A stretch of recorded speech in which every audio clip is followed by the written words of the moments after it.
The jewel. Tom Thomas, it's time to eat. Where did it go? Chusaka, did you see this tiny little... I can't believe now I'm asking a dog. Tom Thomas, are you looking for us? Hey, Fixies, maybe you can help me. One of these stones is missing. And so? And so, this pin is very valuable. And so's the stone. If I don't find the stone soon, it's gonna be the end. Honey, your lunch is getting cold. There's no reason to panic. Your precious stone will be found. Wait a sec. Can stones really be precious? Of course they can.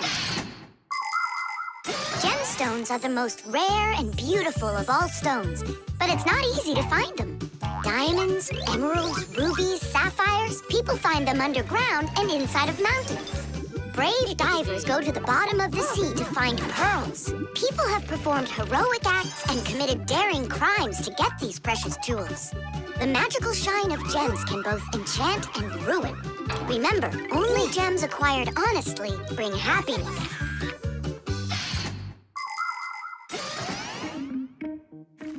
I can't find it anywhere. Maybe Chusaka took it. She saw that it was valuable and... You're right. Chusaka, give us back the gem, all right? Give it back, we said. Why are you making Chusaka angry? Because she has to give the stone back. What stone, Simka? One that costs a ton. Dogs are supposed to keep treasure safe, but this one eats them. Maybe you didn't look carefully. For example, did you check inside that flower pot?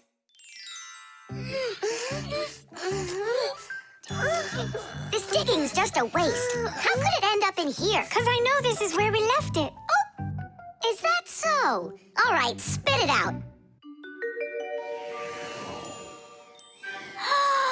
Look at this! A diamond! This will look absolutely perfect on my back-a-mat. But I was the one that found it. It would look perfect on mine, too. Let's bring our back-a-mats and try it on them. We'll put it here for safekeeping. Well, who could have taken it? We still need to check inside of Chusaka. You gotta be joking. She'll eat you up. Where are you going, huh? Inside Chusaka to get the stone out. No, don't, please. I'm ready to do anything my friend needs me to. By any chance, are you looking for this? Where in the world did you find it?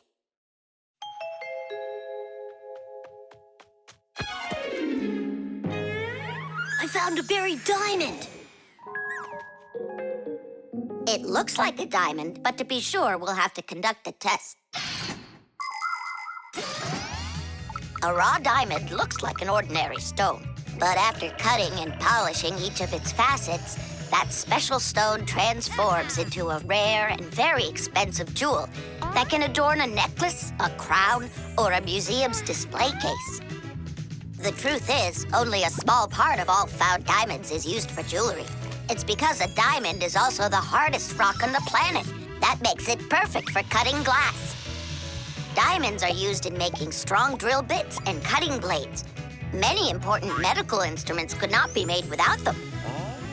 With the help of diamonds, it's even possible to drill through a mountain when building a tunnel. That's just how valuable diamonds are. They can cut a pipe and go well with a dress.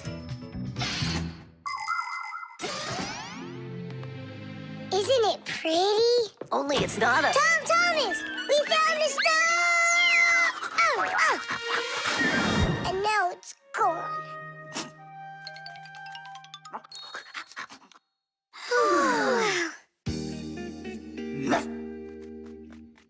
Chusaka did great! Oink, oink. Thanks so much, Fixies. I was sure my precious present was gone. And who is the present for? Katya, I think she'll like it. I've got to tell you, Tom Thomas, that's not a precious stone. You got nothing but glass there. I know. But it doesn't matter. What? I was risking my life for the sake of a piece of glass? First, it was for the sake of your friend. And second, the cost of the gift doesn't matter. It's only the thought that counts. The dishwasher. Can't catch me. You won't catch me. Enjoying yourself? Without a care in the world. What? We have more cares than both of you together. Yeah, anyone can see that. Wanna bet me? How about we try doing your job and you try doing ours? And whoever loses has got to grant the other's wish. We have a dishwasher here in the kitchen that isn't working, and you're distracting us with your nonsense. Wait a sec. Let's do it. Find the broken part. Good as done. Find it where? You're the adults now. Go and find it. Just look out for yourselves. And you kids, time for school. And I better not hear that you were misbehaving. Was I there when they taught us about dishwashers at school? The main element of a dishwashing machine is this part, called the sprayer, which looks like a propeller. After the dishwasher's pump delivers water, it is warmed, mixed with detergent, and then pushed up with high pressure. That makes the propeller spin very quickly, so it can shoot out the water with a force strong enough to wash all of the dirt off the plates and glasses. But it does it carefully, so that dishes not only come out sparkling, but unbroken as well. Is this a parent-teacher conference? It's not. It's an experiment. For today, I'm Simka. And I'm Nolik. All right. Who's ready to tell the rest of the class what we studied yesterday? Simka, Yesterday? Oh, you forgot. Be seated. That's an F. I think the problem is in the control panel. I wonder if the dishwasher ran out of water. Papoose, don't argue with your wife. This one is working. And so is this.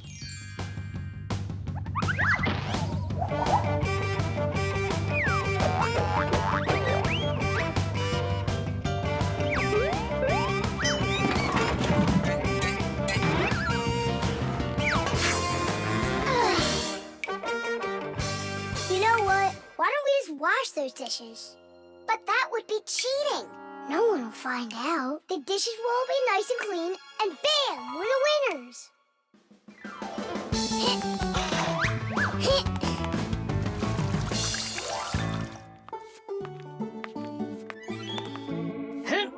Check it out, we are all done. How come the indicators aren't lit? Fixies have to fix things. And what do you call this? And you, did you both go to school today? Of course we did. I mean Simka, got an F for her answer. Well, thanks, Marcia. And did you play with Tom Thomas? You know that we don't show ourselves to people. Tom Thomas isn't any human. He's our friend. Either you play with him, or you both lose, just like we did. No way. We'll play another round. The earliest kitchenware appeared about 7,000 years ago. Early people made these containers from stone or wood. Another kind of container for holding food was woven baskets. The baskets would be lined with clay for durability. Once, one of these baskets fell into a bonfire, and lo and behold, the wood on the outside burned away, while the clay was now hard as a rock.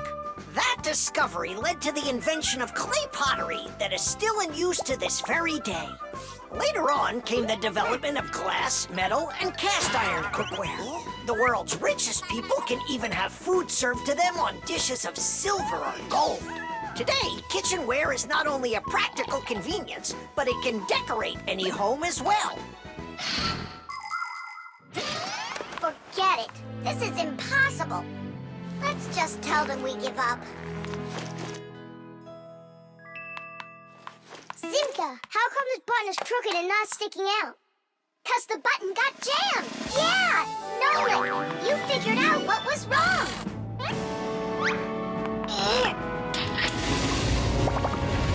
I'm glad I kept dragging this around. Diddy! 1, Papoose, we fixed everything. Really? 3, this mean you're playing with him? What, you think we're some quitters? Ha!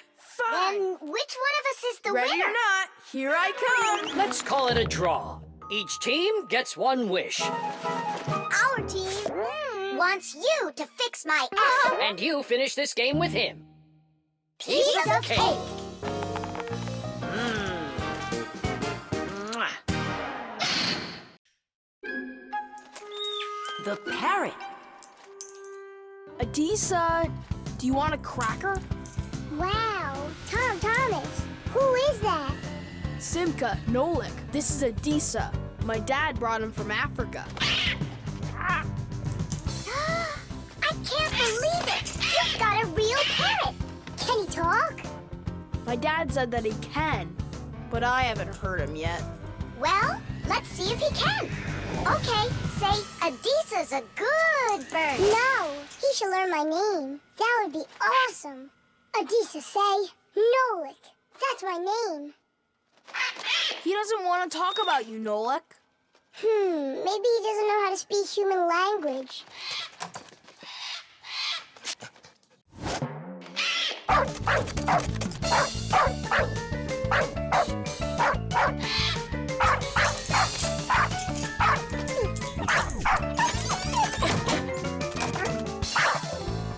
Check it out. It looks like he knows how to speak dog. No, Nolik.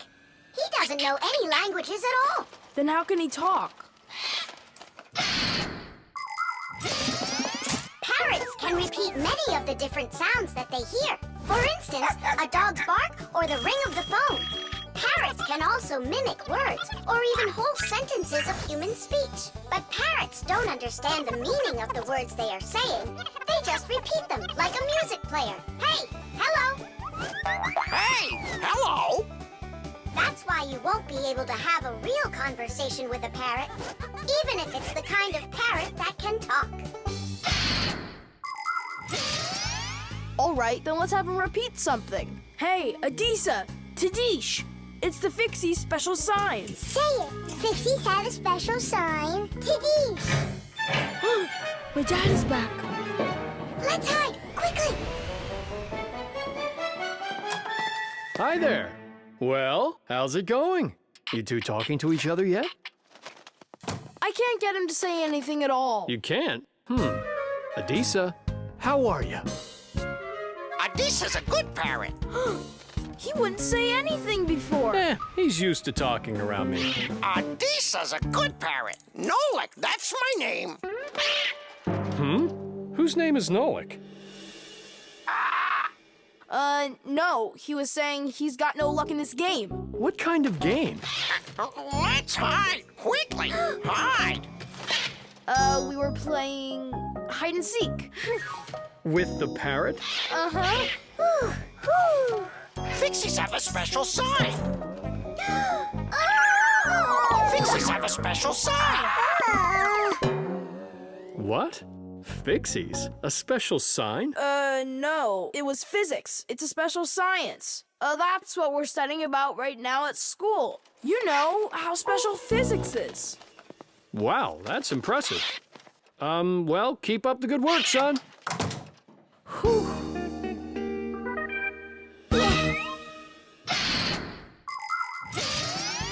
The ability to repeat what humans say is not something unique to only parrots. Crows, starlings, and other animals can do it too. And besides animals, there are also machines that can repeat human speech. For instance, when you call somewhere and hear, "Leave your message after the tone," what you're hearing is a voicemail machine using a recorded voice to answer the call. Another example is the voice on trains and buses that is used to announce the stops. Those voices are usually recordings that are repeated over and over. Today, there are also artificial voices on computers, tablets, and smartphones that can read text and say it out loud. But even if a machine knows what you are saying, it can't know why you are saying it. Only people can figure that out. And Fixies, of course. Huh? Tom Thomas, you're a hero.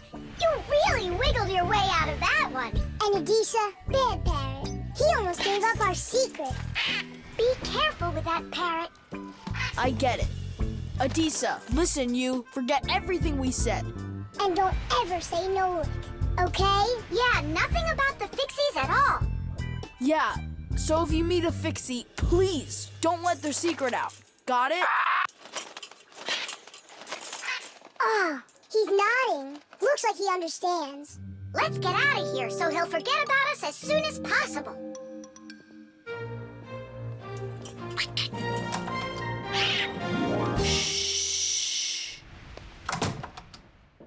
So if you meet a Fixie, please, don't let their secret... Ow! Tadish, tadish, tadish! The backpack. All right, homework's all done. Time to play? Tom Thomas, is that how you pack your backpack? Why not? What's wrong with it? I don't know how you think you're going to find anything at all in there. I will too. Then go and find your ruler. Here you go. An eraser? Hang on, I'll get it. Where is it? You can't find it. What a shame. It's because this backpack is so lousy. The backpack is just fine. If you don't want to lose anything, you gotta pack it carefully. Or have a pack-a-mat that can just hand everything to ya. Oh, yeah! That's just what I need, a pack-a-mat. Only Fixies have pack-a-mats. And I'm gonna have one. I'll make my own. There's no way. Way? Because I'll help him do it. Sure, Nolik. A backpack is a bag with shoulder straps attached. It was invented to make it easier to carry heavy loads for long distances, and also for freeing up the hands. Backpacks help us maintain good posture and avoid slouching by putting the load's weight onto our back muscles and our spine. And you can fit so many things into a backpack, especially if the backpack has lots of separate compartments and everything is packed nice and neatly. The first backpacks were quite heavy and uncomfortable. They were made out of wood and leather. These kinds of backpacks were worn by ancient hunters. Later on, lighter backpacks appeared that were made out of canvas and became quite popular with travelers and soldiers. Today's backpacks are so light that even kids can carry them. Testing of the world's first pack-a-mat design, especially for humans, begins. Ready? Ready to go. First thing out of your backpack, pack-a-mat, an eraser. Got it. Watch me.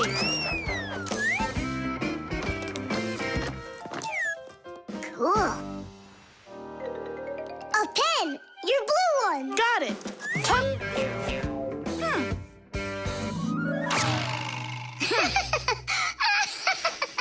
We're experiencing technical problems. We need a break. Testing of the world. I know. Just start. Take out the eraser.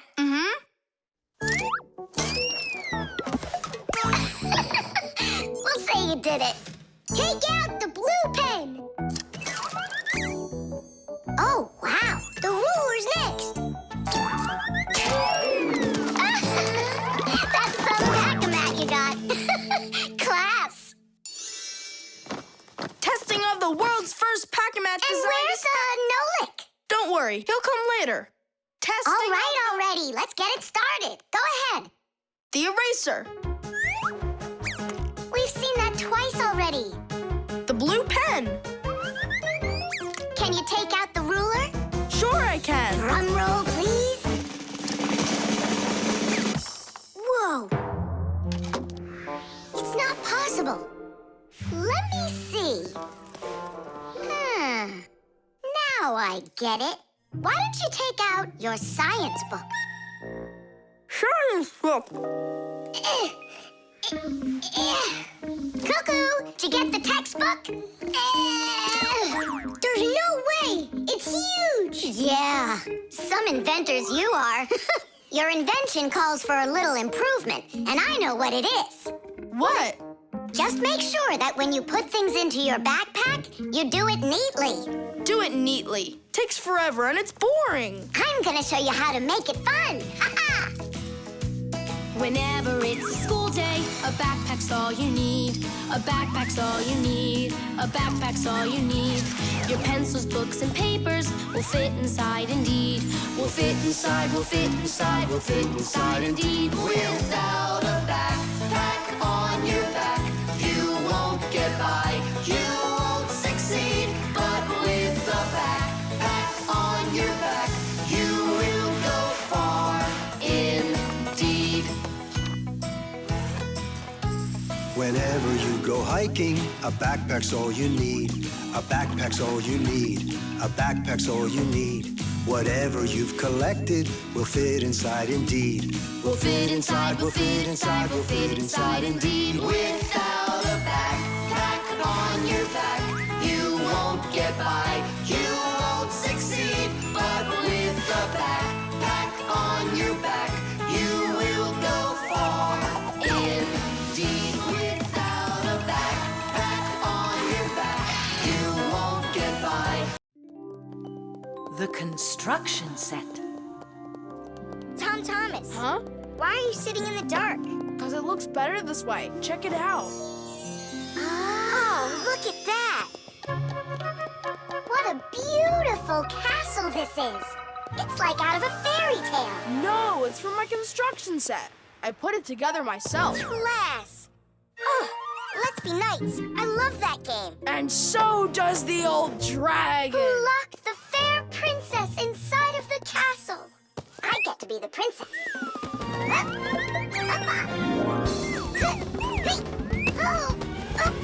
Oh, where's the brave knight who will rescue me from the evil dragon? Hang on, I'll save you, Simka. Nolik, you really don't look like a knight. You don't even have armor. Armor. Wait, hang on a second. A construction set lets you build lots of different things from a set of parts. Put them together like this, you've got a house. Like this, a car. Or like this, a spaceship. The parts might be made of metal and connected with screws. Some construction sets have plastic parts you click together. Other sets are models where the pieces are glued together. You can also find magnetic sets. Touch the parts together and magnetic attraction makes them stick. Beware, dragon!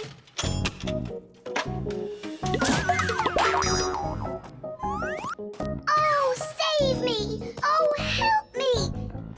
Where's that knight already? And where's the castle? The planet has been attacked by robots, and they have destroyed the castle. And they've kidnapped me. And are you still a princess? Of course I'm still a princess. Oh, save me, brave knight. Right.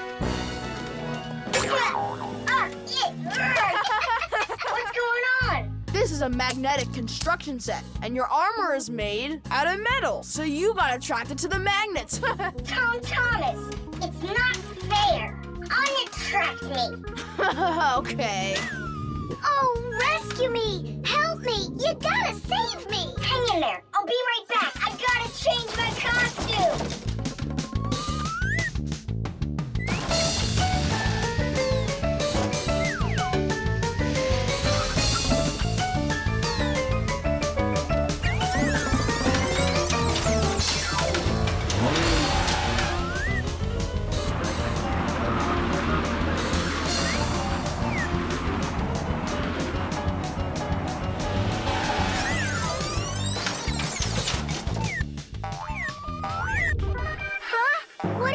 Thing. A wicked wizard has trapped me inside of a crystal ball. And now only a brave knight. I already did the knight. Well, you gotta be him one more time. All right, but this is the last time. And don't change anything.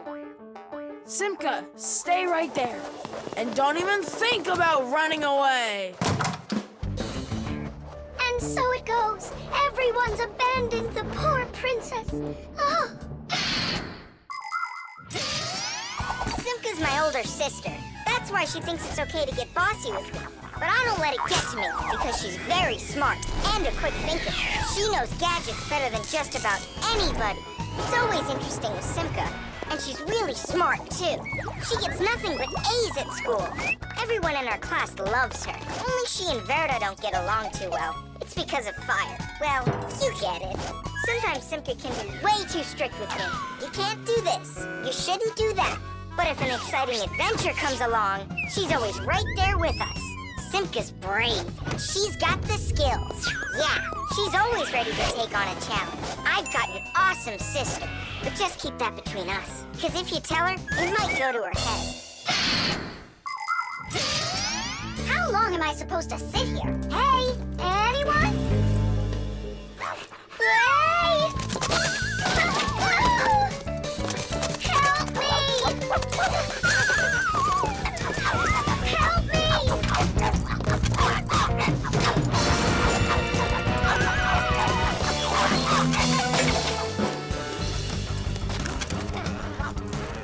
Chusaka, you give that back. Leave this room. Are you okay? I can't leave you alone for a minute. Yeah, I think we're okay. Nolik got here and saved me from Chusaka for real. Just like a real live knight. Oh, come on, a knight. I'm not kidding. You deserve to be one. And to protect every living creature from pesky Chusakas everywhere. I promise. Oh, valiant Fixie, I now pronounce you to be a knight. Sir Nolik. Hooray! Hooray! Hooray! Kitty! The television. Now watch carefully. First I put some of the yellow. Then I add some of the blue. Mix them together. And now we've got the color green. Isn't that great? Class! And it's not just paint either. Your television works by mixing colors too. Really? No way. That's embarrassing. Nolik, you should know that by now. We live inside of that television, together with Papas and Masya. Come on. The picture on a TV screen is made up of tiny glowing dots that are either red, green, or blue. When blue and green dots are glowing together, we see the color light blue, like in a clear blue sky. When green and red mix, we see a yellow sun. And when all three colors shine brightly together, then we see white on the screen. It may be hard to believe, but it's true. All of the colors on the screen are made up of only three colors: red, green, and blue. So everything that's on the TV screen all comes from three colors: red, green, and blue. Isn't that great? Where do you learn all this stuff, huh? Actually, don't you think it's about time we got you a new TV? What do you say? Sure. Great. And then I'll take this one with me to work. We just started shooting a new show about old things. Hooray! I'm gonna get an awesome new TV. Simka, Nolik, did you hear that? Are you here? They must have gone home for something. Wait a sec, their home is in the television.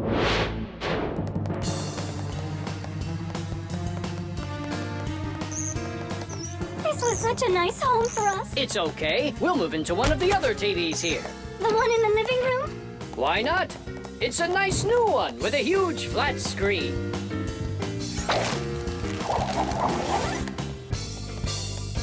We're gonna have to leave the sofa behind. What? There's just not enough room in that TV. Then I'm not going to move there. Then where? Into the fridge? No, thank you. My nose is running. How about the stove? And what about us? You're the one that says that a stove is off limits for kids. Maybe the microwave will do. No, it's dangerous there. Then, in the piano. What piano? There's no piano in Tom Thomas's apartment. What a shame. A piano's the best place of all to call home. Huh?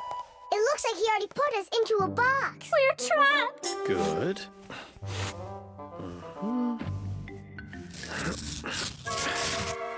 Dad! Hey, Dad! I changed my mind. I really don't want to get a new TV. Why don't you want a new one? I'm just used to this one. You're a junk collector. Uh-huh. Just like you, Dad. People have always dreamed of seeing things that are far, far away. All of us have heard fairy tales about crystal balls and magic mirrors. But the magic of television began only 100 years ago. The screens on the first TVs were so small that people had to attach magnifying glasses to them to make the picture big enough for watching. Ever since those first TVs, both the outside and the inside of this amazing device continue to change. Bulky picture tubes have been replaced by electronic chips. Screens have grown wider and wider as TV sets have changed from big heavy boxes to flat light screens that can hang on the wall like a picture. And someday, real soon, it's quite possible that TVs will be made to roll up like a rug and people will be able to carry them anywhere. All right, I'll put it back. But under one condition. If it breaks, we'll buy you a new one right away. Yeah, sure. We'll never let it break, right? Never, ever!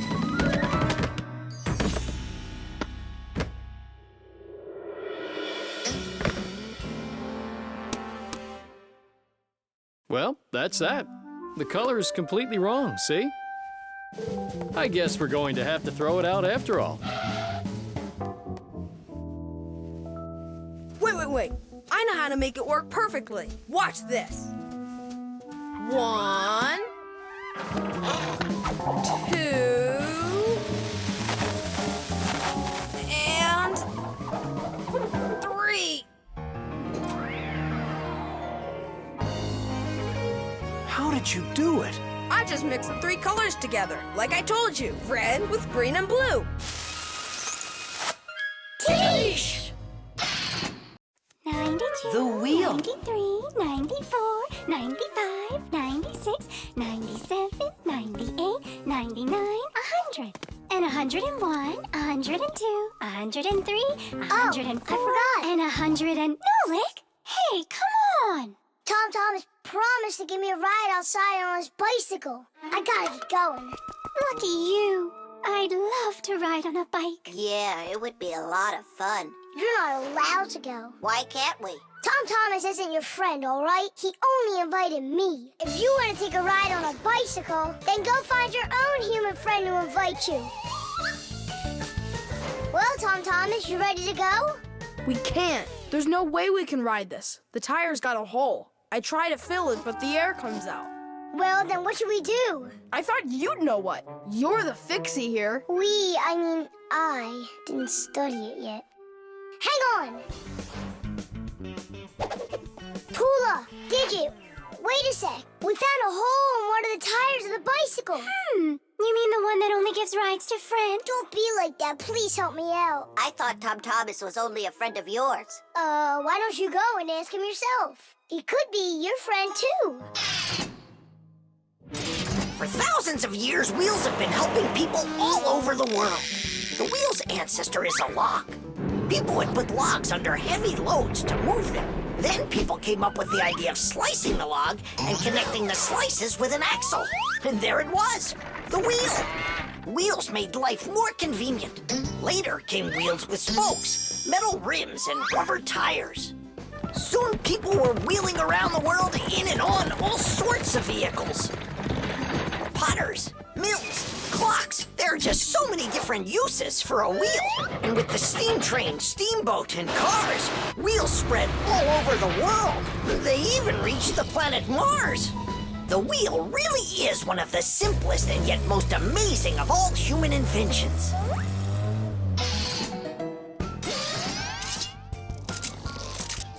Whew, it's off. So what's next? Now you take out the inner tube. You mean this rubber thing? Yeah, that's your inner tube. There's a hole there somewhere. Pump it up, Tom Thomas. Then we can see where the air's coming out. That's not a good way to find the hole, Nolik. Why isn't it good? 'Cause the hole might be really tiny. Then how do you find it? To find it, we need water. How come? Yeah, how come? Now I get why we need water. There! See those tiny bubbles? Yeah, do you see them? That's the air from inside of the tube. That means the hole is right there. Nolik, you're a genius. Hooray! Here's the hole I found. Look! Will you let me put on the glue? In my pack-a-mat, I have just the right kind for this. The hole is right here, right where I found it. But first, we have to make sure that the rubber is dry. Looks like it's dry. Then let's put the glue on.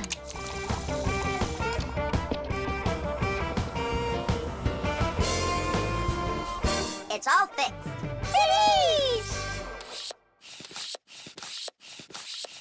All right, it's ready to go. Hooray! Digit, Tula, you coming with us? I don't know. We weren't invited. I'm sure he'll invite you. Right, Tom Thomas? Of course I will. We're friends, aren't we? Let's get going. See the wheel spinning round, through the cities and towns it is rolling. Spinning wheel, spinning round, spinning wheel, it just keeps on going. See the wheel spinning round, through the valleys and hills it is zooming.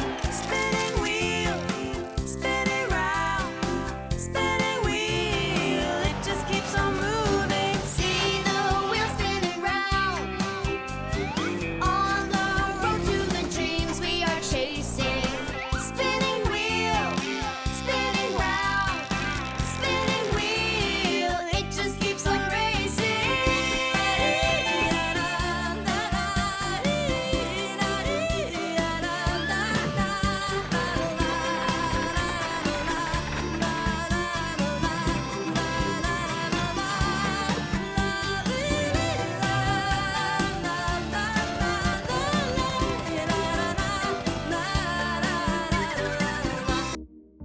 Fasteners.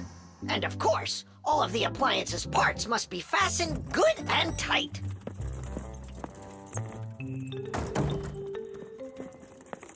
What are you doing, colleague?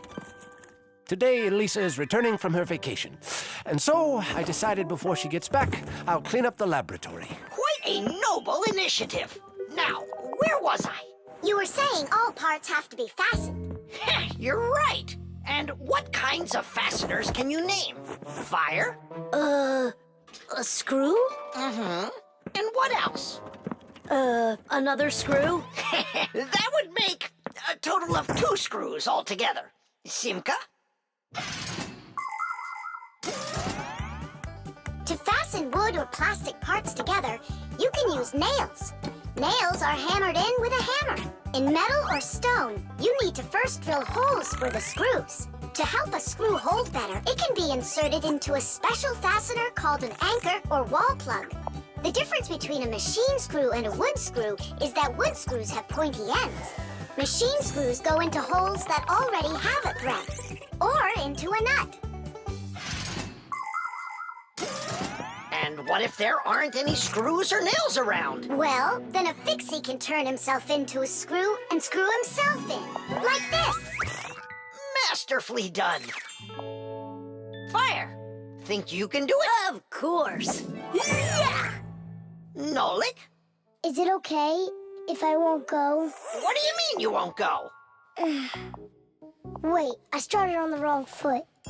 No, I guess it was the right one. Don't be scared. You've done this 1,000 times. Uh-huh. You're right.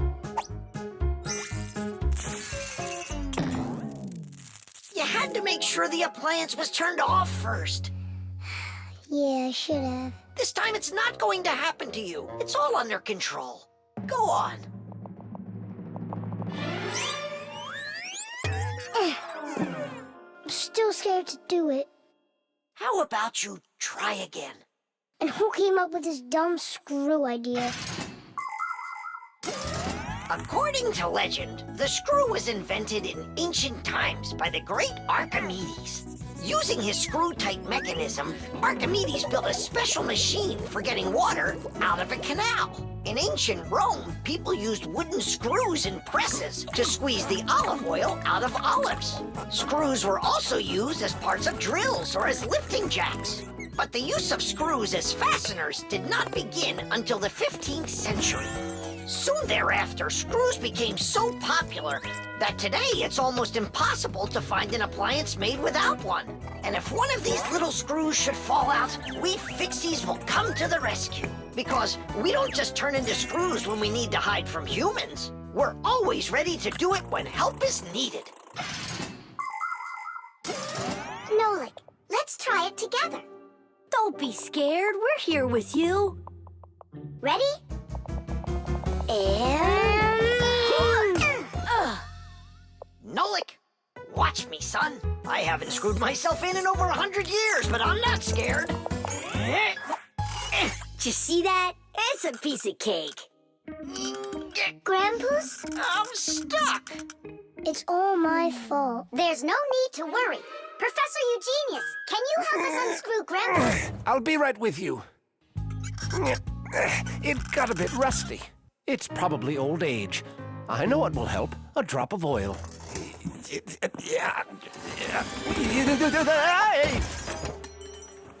Ow! Oh. Professor Eugenius, are you okay? I'm okay. Thank you for asking. Look out, it's going to fall. We need to fasten the shelf to the wall. Nolik, help! We can't do this without you. Simka, I'm scared too. Nolik, save me!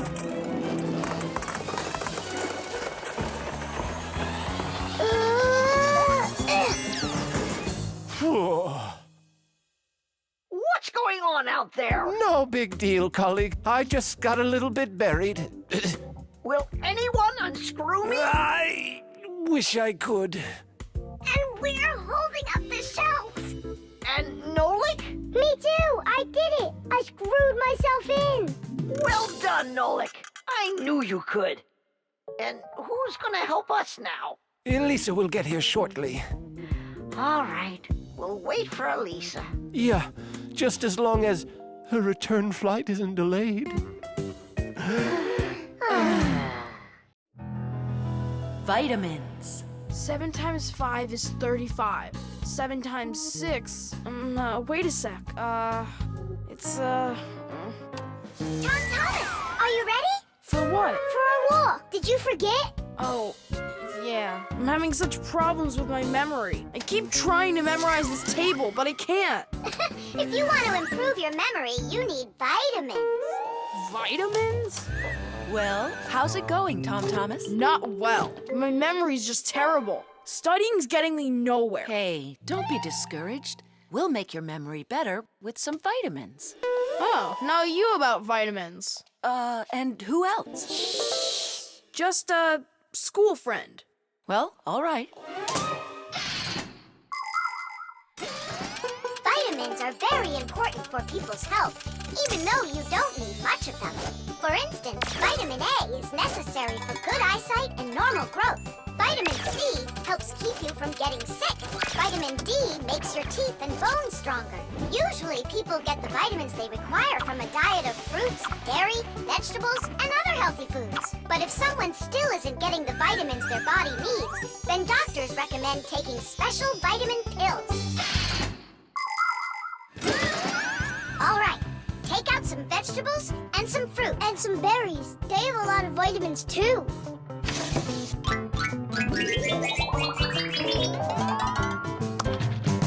Forget about it. We're strengthening your memory with vitamins. And you'll study the multiplication table at the same time. All right, then. There are 3 cherries in each pile. Tom Thomas eats 5 piles. Go on, eat. So, here's the question. How many cherries did Tom Thomas eat all together? I don't know. What'd you say? I said I don't know. Try counting those pits, then. Huh. 15. That's right. And that means that 3 times 5 equals 15. Now, try my problem. Tom Thomas ate 3 pairs of apples. That's easy. The answer's 6. I just couldn't find more apples for that one. Tom Thomas, quit slacking off. To get this problem right, you have to eat the apples. They have vitamins.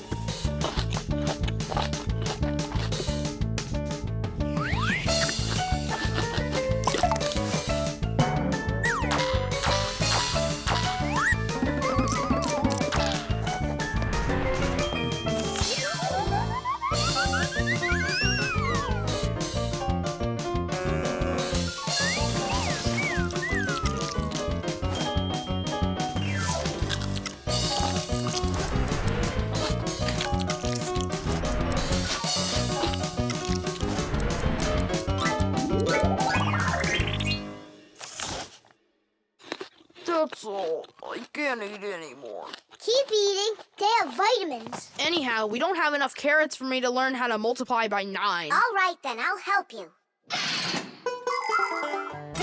To multiply 2 by 3, all you need to do is just add 3 2's together. It's much harder to multiply a number by 9. That takes too much time to add. That's why at schools they want you to memorize the table. But there's a simple way to multiply by 9 without the table or a calculator. Let's say you need to multiply the number 3 by 9. Put your hands face up in front of you. Now, find the third finger from the left and bend it down. So what do we see? There are 2 fingers to the left of the bent finger and 7 fingers to the right. 2 and 7 means that the answer is 27. You got it? Great! Let's do another problem. What is 7 times 9? Here are 6 fingers, and here are 3. That's right! The answer's 63. Thomas, did you eat all of that? But you're the one that told me you need to eat vitamins. That's why I got these vitamins for you. That little? What do you mean, little? There's enough in this bottle for a month. Go ahead, try one. They're very good for you. They taste good, too. Right. Better than an onion. Or a radish. Can I have another one? No, that's enough. You shouldn't take more than 1 vitamin every day. I remember where I saw this. I saw the same kind of bottle with a green lid over at Katya's. Speaking of memory, let's check your multiplication table. Let's say that you and Katya are each taking 1 vitamin a day. So, how many have you eaten after 9 days? The answer's 18. Well done. It's getting better. Vitamins really work. The exercise machine. Nolik? I'm not here. You haven't seen me today at all. What's up with you? There's gonna be this race, and it starts really soon. It's the boys against the girls. Their team against ours. And what? And what? I'm the smallest one on the team. And I'll let everyone down. That's why I'm hiding. 'Cause I don't want my team to lose. You can't just give up. You can learn to run faster if you want. You think? Of course. That's what exercisers are for. You need a treadmill to get stronger. Class! And where can we get one? We'll make it ourselves. Exercise machines were invented so people could work out without going outside. For instance, a treadmill lets you walk or run for a very long time while moving in one place. A treadmill's main part is a conveyor belt that is driven around by an electric motor. Today's smart treadmills have the ability to measure your speed, the distance that you've run, your heart rate, and even the results of previous workouts. There, it's all done. Tish! It's time to start your first training session. How will I learn to run really fast if you keep turning it so slowly? Hey, that's a little too fast. Oh, sorry about that. I got it. That's what you call training.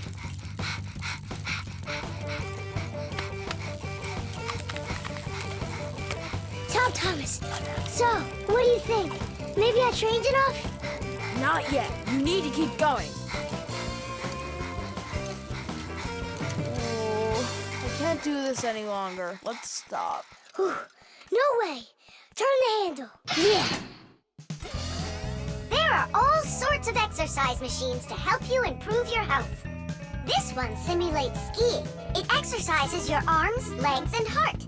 And this one you can row like a rowboat. And if pedaling's your thing, an exercise bike lets you get a great workout no matter how bad the weather is outside. There are also weight training machines. These machines can help you build big, strong muscles and tone the shape of your body. However, you can still get great exercise without these bulky machines. There are plenty of much simpler devices that you can find room for in any house.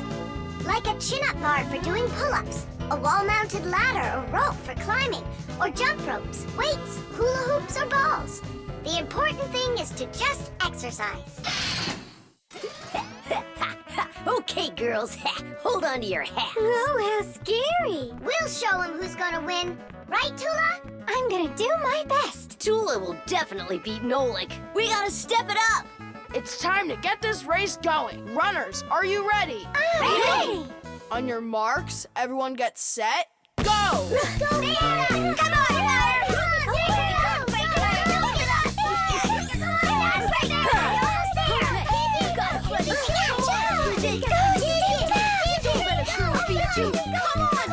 Come on, Come on, buddy. Get it moving. Come on, DJ.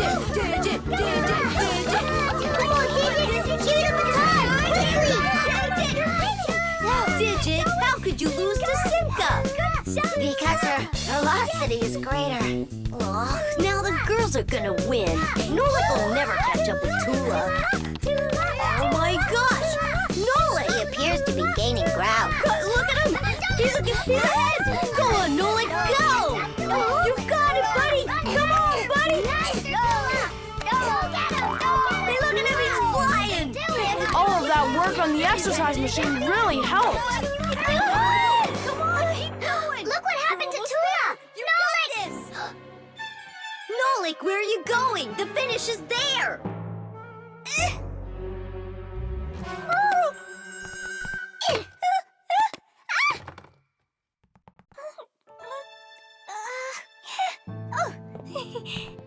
Thank you, Nolik. You're my hero. Come on, Tula! You can do it, Tula! Hooray! Hooray! So, which team won the race? We did! It's a tie. Tom Thomas, that's just not fair. It was a tie. And a very noble one. All right, you just wait for the next race. Nolik's gonna win it big time. Now it's time for you all to get up on that winner stand. Oh no! All the first places are taken. For you, we'll find one. The program. All right. Let's check him. Say good morning. Good morning. Lift your arm for me. Lower your arm down. It works. Excellent. Hi, Professor Eugenius. Hello, Fixies. Nice to see you today. So what is it you're inventing today? I'm improving the manipulator. Now the device has sight, hearing, and even a voice. Good morning. Oh, wow. If this thing had a brain, it would be just like a human. But it does have a brain. See how Professor Eugenius attached a computer to the mechanical arm? The computer's a brain, you mean? Well, not quite. The computer's just a piece of metal.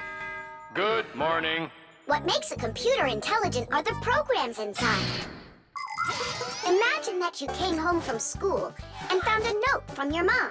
Change your clothes, eat lunch, clean the dishes, and do your homework. That's about what a computer program is like. It's a set of commands that a computer carries out in sequence, one after another. Programs are also called applications. There are a lot of them in computers, tablets, and phones. It's the computer programs that make these devices so smart. There we go. I have tweaked the program. Let's see. Now the manipulator, upon my command, is going to wash this dirty mug. Manipulator, a dirty mug. Now, eliminate the problem. Executing. The problem has been eliminated. I don't think it understood what you said. Let's try it again. Clean up the shards. Don't understand. Well, just sweep the floor. Don't understand. How about rid the laboratory of any foreign objects? Understood. Executing. I see 2 foreign objects. Hey! What are you doing? Hey! Stop it right now. They're not foreign objects. They're my friends. That's better. Another foreign object. I'm not foreign. Another I foreign belong object. here. Foreign. I belong here. Foreign. I belong. Foreign. There's enough. Stop it. Down.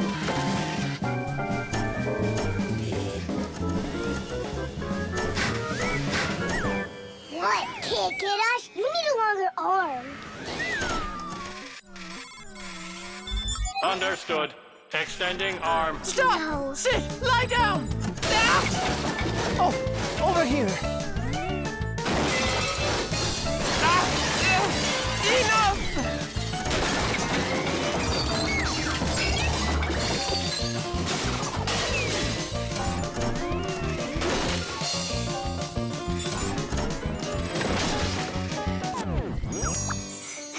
Your program doesn't seem to be working right. For sure. It must have some glitch. Modern devices often work under the command of different computer programs.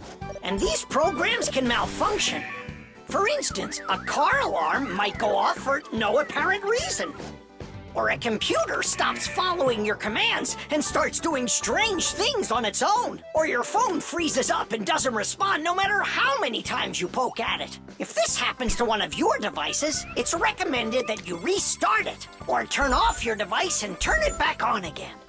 Sometimes it helps and the device comes back to life. But if that doesn't help, you may need a repairman to figure out if it's a problem with the program or with the device itself so he can fix it. How are we gonna stop this thing? Oh, we need to disconnect the manipulator from the computer. That's brilliant. I'll distract him and you pull the plug out.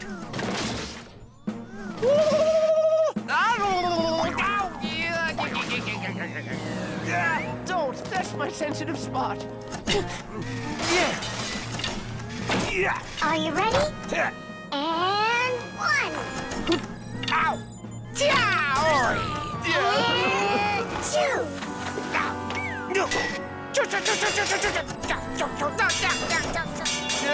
And 3.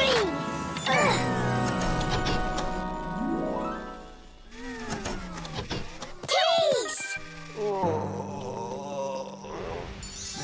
Ah, I see what's wrong. What? The program has a little mistake. There we go. Now the manipulator won't act up. Let's check it.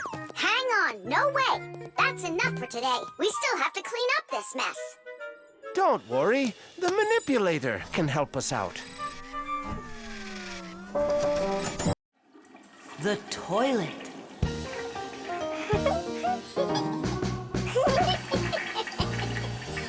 Hey, Tom Thomas, you're not allowed to drink water from the toilet. I'm not drinking it. Then what? Washing up? In the toilet? Come on now. Then what are you staring at inside of there? Well, I think that the toilet's broken. The water just won't stop running. Yeah, so? What do you mean, so? We gotta conserve water. Simka, you're the one that taught me that. You're right, Tom Thomas. It's important not to waste water.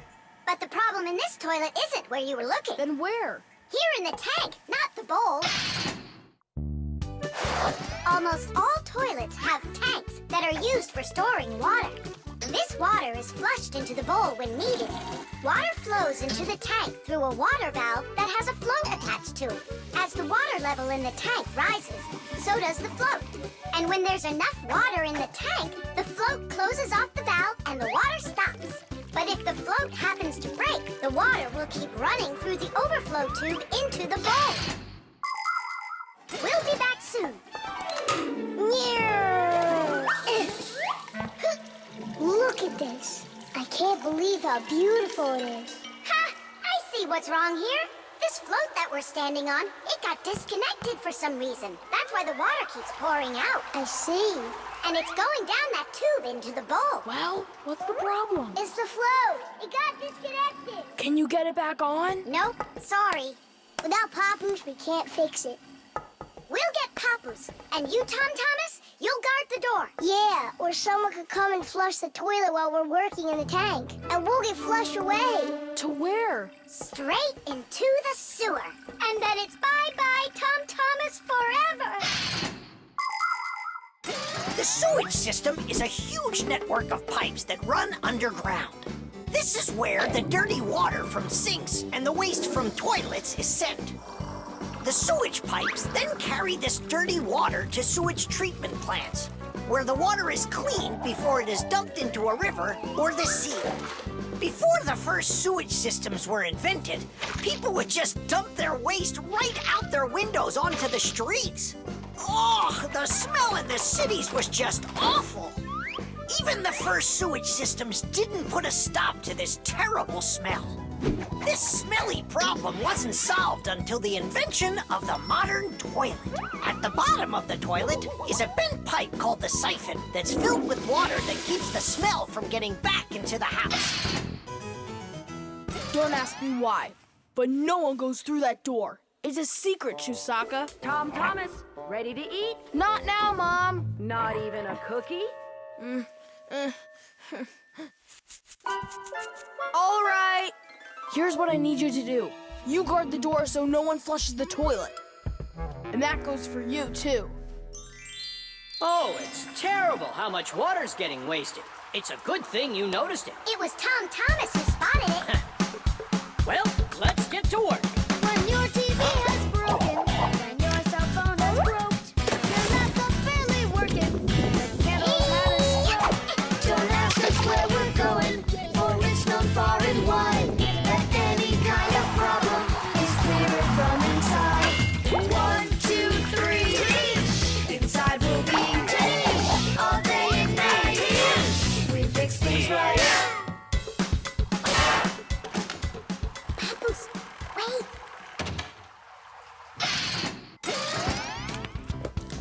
Chusaka. Hey, who's in there? Me? Dad, don't flush the toilet. I wasn't planning on it. I was getting ready to take a shower. All right, just don't touch the toilet. What's wrong with it? It's just broken. Really? Let me check it out. No! Don't flush it!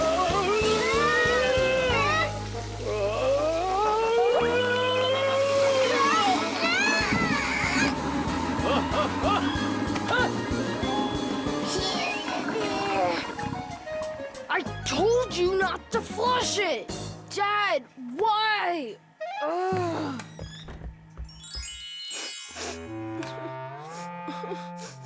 Why are you crying? We fixed it. You're here! I thought that you got flushed down into the sewer! We almost did, but Nolik saved us, both me and Papoose. Thomas. What was it that made you so sad? The toilet? Uh-huh. No need to be sad. The toilet's working just fine. Really? Yeah, I had to check it. Now I need to go and check it too. The heart. Where's my packing mat? It's not here either. I think my head's got a screw loose. Oh! Tom Thomas, why are you throwing your stuff around? Oh, because I got a real problem. What is it? I can't decide which club I should pick. Johnny signed up for robotics, and Katya's gonna be in chess. You call that a problem? Go with Johnny. And why not Katya? Then go with chess. But they don't have robots. My mom told me I should listen to my heart. Do you know how to do that? I found it. See you. Gotta go. Nolik. Simka can tell you. She knows everything. The heart is the main pump of a living organism. It's a unique muscular organ with a multitude of blood vessels attached to it. The main function of the heart is to continuously move blood throughout the body. The human heart pumps about 6 liters of blood every minute, even though this pump is not that large. Make a fist. Your heart is about the same size as that. To make sure your heart stays healthy, you need to strengthen it with plenty of exercise and a healthy diet.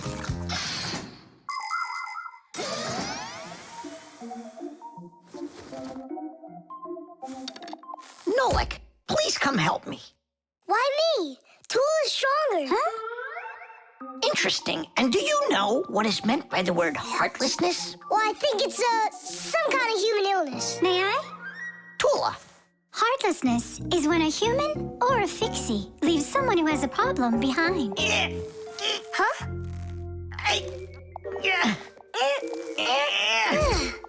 Thank you very much, young man. I mean, young fixie. Heartlessness. Does it last forever? Of course not. We just need to help one another more often. Uh-huh.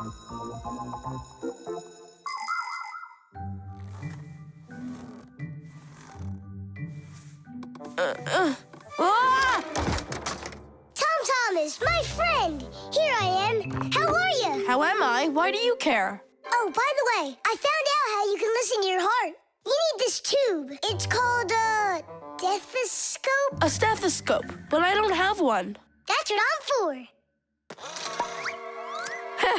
That thing is way too tiny. Ah, your mom must have one. Oh, yeah.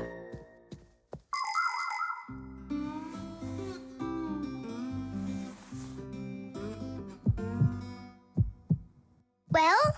It's beating. Loudly. And what is it saying to you? Not a word. And now? It's beating.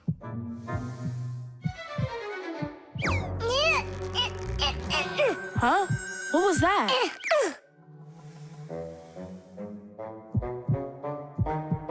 This is just absurd. A heart can't talk. You know what? Why don't you just try again?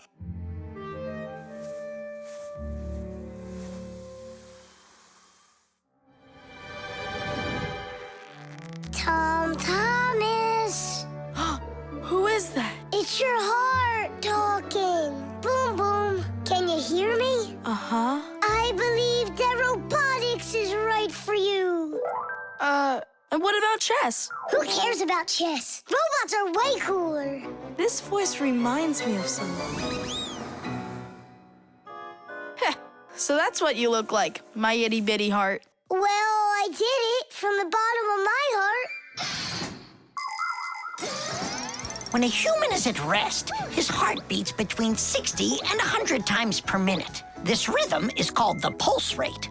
Place 2 fingers on your wrist or your neck. Can you hear it? Boom, boom, boom, boom. You can count the beats. When you're sleeping, your pulse slows down. But when you get excited, run, or get worried or afraid, your heart begins to beat faster and pumps the blood harder. Sometimes it feels like it's beating so fast that people say, "Oh, my heart is going to jump out of my chest." But don't be afraid, it's not going anywhere. And when people say, "Listen to your heart," they don't mean that your heart can talk. It means that you should trust yourself and listen to your feelings. And then you'll definitely find the answer you're looking for. Looks like at the end of the day, I'm heartless. I couldn't help my friend at all. Nolik, but you helped. You really did. I finally figured out which club I want to join. Robotics, like I told you? Not that. I want to learn medicine. The toothpaste. Astronaut food, ready. Rocket ready. And who's flying to the sun? Me. I'm ready. A real hero. Tom Thomas. Did you see? There it is. You nearly spoiled a vital experiment. Of global, interplanetary significance. Spoiled what? Our scientific testing of the latest toothpaste formula. I will brush my teeth with it. And I, as chief dentist, will be monitoring the testing. And so, I don't want you even touching it. Great. How am I supposed to fly to the sun now? Strange. They make that toothpaste for kids. So? Then why is your mom using your dad then? That's right. I'm gonna go tell her. Mom, that new toothpaste. I should test it. No, I'm using your dad, because he's a responsible person. And so am I. I'm very responsible. Who knew? Your room's a total mess. I had no time to clean it. You didn't water the plant. I forgot. Did you brush your teeth? Yeah, for a whole minute, too. You're supposed to brush your teeth for 2 minutes, in the morning and at night. Sorry. Great toothpaste, honey. If you don't want to get a toothache, you need to take good care of your teeth by brushing them with a toothbrush and toothpaste. Toothpaste helps remove food that's stuck on your teeth, kills harmful bacteria, and keeps your teeth strong, healthy, and beautiful. Toothpaste should be in every house. Adults should use toothpaste made for adults, and kids should use toothpaste that is healthy and safe for younger teeth. It's important to make sure you're using a toothpaste that's right for your age.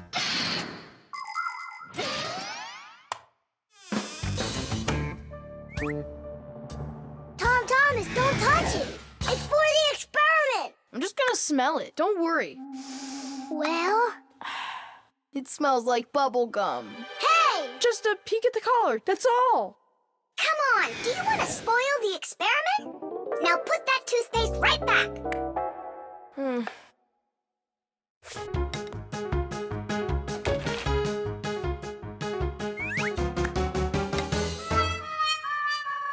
Again?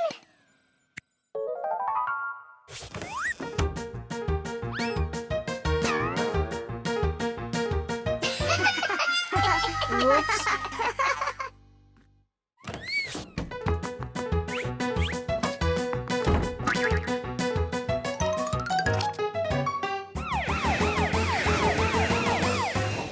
Well now, so we caught you again. I want to try this toothpaste so bad, but how? Well, what if you...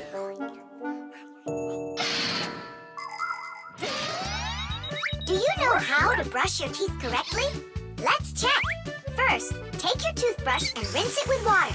Then squeeze on a bit of toothpaste. A small pea-sized drop is all that you'll need. Now 1, brush the outside of your front teeth up and down. 2, brush the backs of those teeth from the gums on down. 3, open your mouth real wide and brush the teeth in the back. These are the teeth that you use for chewing. Go back and forth, over and over. You should brush a full 2 minutes, no less. Now it's time to rinse out the toothpaste from your mouth and clean the brush. That's right, the brush needs to be clean too. And please, don't be lazy. If you brush your teeth 2 times a day, they'll stay in great shape for many years to come.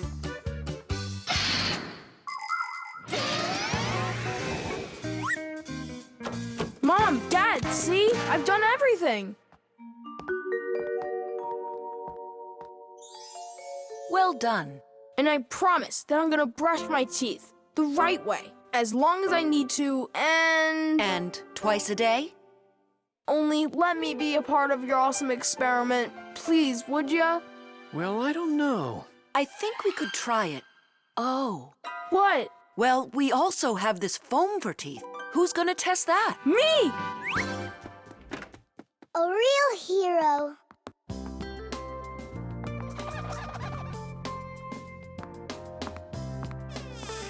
How many ways did we try to get him to brush his teeth before that didn't work? We never sparked his imagination before. Your idea about the experiment was brilliant. Simka, do you think we should tell him? The answer's no. We can't disrupt the experiment. The submarine.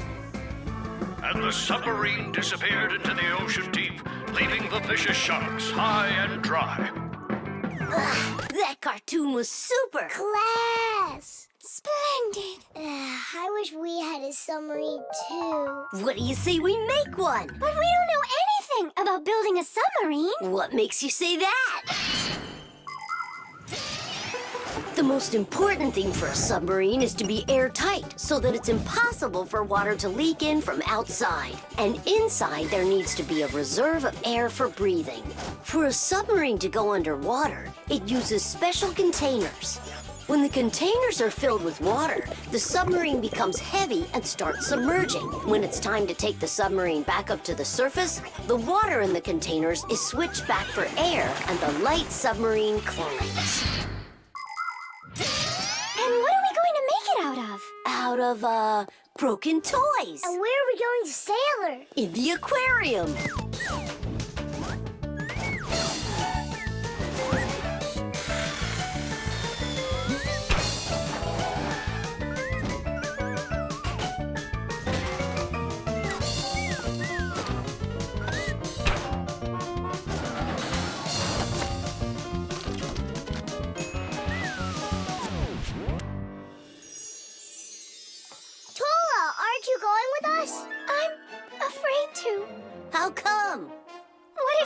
fills up the submarine, and then we drown, or those huge fish gobble us up. Come on, Tula.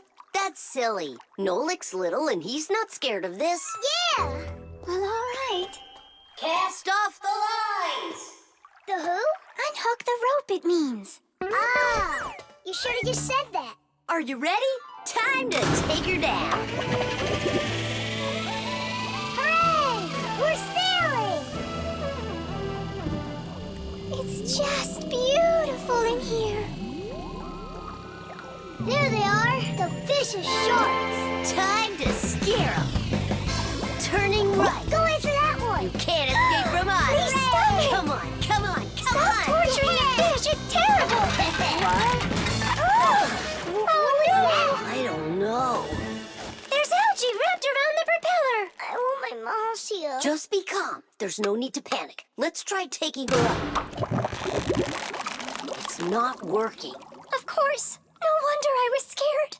And so what do we do now? How about we open the hatch door? No, we can't. The water would pour into here, and then we would all drown. Well, in that case, I don't know. I need to come up with a plan. Yeah. The world's first practical submarine was built almost 400 years ago in England. It was made out of wood and couldn't dive very deep at all. Inside the vessel, rowers sat with oars, so it couldn't move very quickly either. About 200 years later, the oars were replaced with a propeller. But the propeller on that submarine could only be turned by hand, making it a slow submarine as well. Any good swimmer could easily outrace it. It was only with the appearance of electric motors that submarines started submerging to great depths and moving through the water at very high speeds. Today's modern military submarines use nuclear reactors for power. These submarines can stay underwater for months without resurfacing.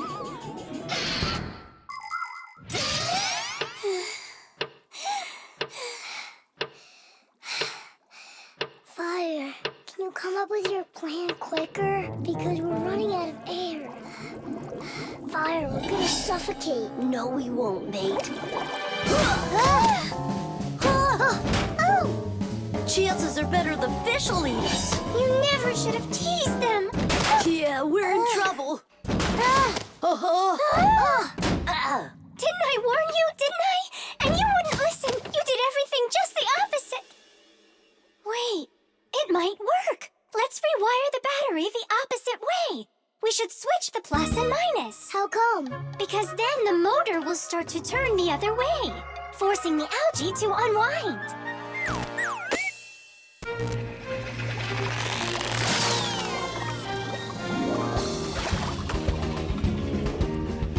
Tish! Hey, quit it! We won't bother you anymore, all right? Peace. Thank you so much, Tula. You really saved us. It's just because I was the one that was most frightened. No, it's because when things got really scary, you kept your cool about you. Wouldn't it be splendid if next time we built a helicopter? The traffic light. Red, yellow, green. All right, let's go! Tom Thomas, why did we stop? There's a crosswalk. When there are lines like that, you have to let pedestrians cross. Go on. Thanks. Have a good trip.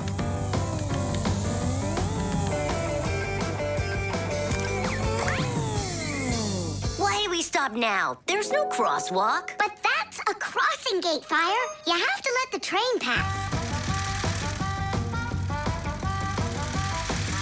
Wow, that is cool. Hi there, Nolik. Come on down. Check out this traffic light. It's new. Is that a real traffic light? Wonderful, isn't it? Yeah, it looks awesome. Nolik, where are you going? Stop! Stop the car! Oh! Oof. Did you lose your mind? What were you doing, huh? I wanted to see what a cool traffic light it is.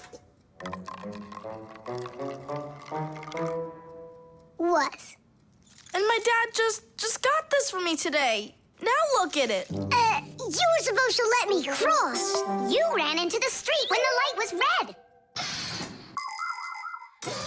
A traffic light is a street lamp that sends multicolored signals to vehicles and pedestrians so they don't get in each other's way when they're on the road. When the light is red, it means stop. You must stay where you are. A yellow light tells drivers, caution, prepare to stop. You are only allowed to start crossing the street after the traffic light changes to the color green. And even then, it's important to remember, look both ways before crossing. Got it? You can only cross on green, Nolik. Even really little kids know that. But the light was green. No, it was red. No, green. It was red. It was green, I swear. Maybe you're colorblind or something. Yeah, possibly. What does it mean if you're colorblind? It means you can't tell colors apart. So you don't know which one's red and which one's green. That's what I am. Right. You never mixed up colors before this. Okay. What color is that nightstand over there? It's red. And the plane up there? Oh, that's green. How about me, huh? What color am I? Greenish, bluish, brownish, gray. With polka dots. I'm what? It's true. He's colorblind. Poor kid. Told ya. Wasn't my fault. All right, we'll sort it out at home. And what are we gonna do with the traffic light? We can fix it, and we'll fix your car, too. All right, what color's the car? Purple? If you say so. We got work to do, so take a seat before you mix something else up. The road can be a dangerous place. There are so many cars and pedestrians on it, and all of them are in a rush to get where they're going. But be careful. Even if a driver notices a pedestrian on the road and brakes, it can still take quite some distance before the car comes to a complete stop. To avoid disaster, have respect for one another. If you need to cross the street, go to the nearest traffic light, crosswalk, or sign with a pedestrian on it. While you're still on the sidewalk, look to your left and then to your right, and see how far away any cars, motorcycles, or bicycles are. If they're close, then just stay where you are. If the driver is responsible and polite, he will stop for you if he sees you from a distance. If you want to make yourself more visible when it's dark, attach safety reflectors to your clothes, and then it will be safe for everyone on the road.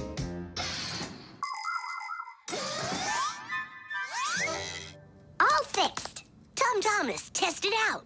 Turning the lights on. So, is it right? Yeah? Take your places.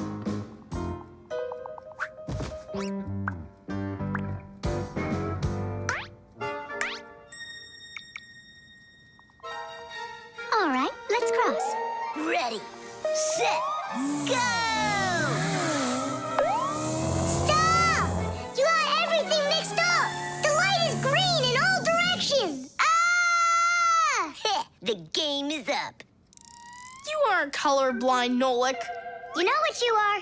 You're a feigner. Me? Mm-hmm. Mm-hmm. Well, yeah. I got a little of it right in here. And once in a while, it goes up here. What's a feigner anyway? The helicopter. It's very important, and I need your advice. Sorry, I'm late. Oh, girls, I can hardly wait to see this. Here it goes.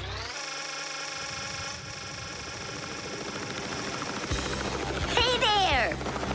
Where did you get a helicopter? Professor Eugenius threw it away, but we fixed it. Come fly with us. Hop in. There's no way. We're busy. Doing what? Something important. Go find somewhere else to fly. You got it. No problem. Now back to our job.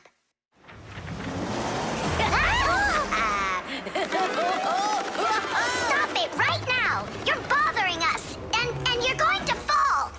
Land that helicopter. We can't do it. But you're flying it. Why can't you land it? Because there's the controller. Digit's our pilot. Digit, fly on.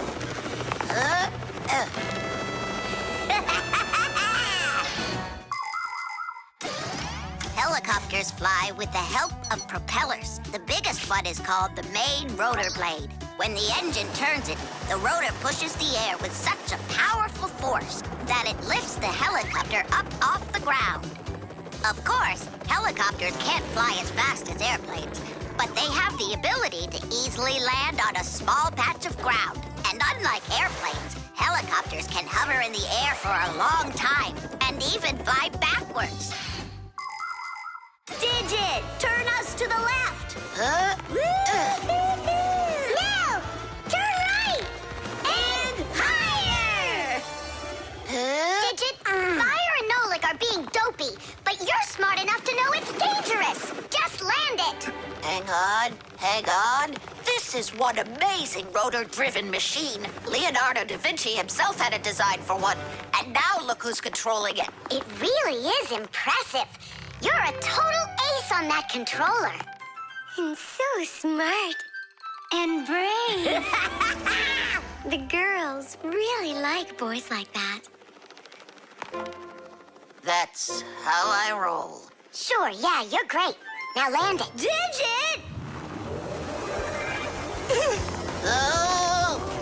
Ah! The wall! Nolik, don't panic. We're gonna have to jump. Whoa! What about me?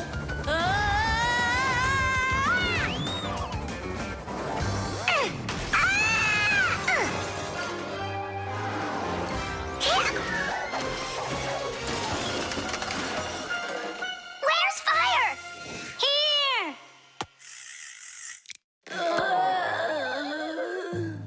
You could have crashed.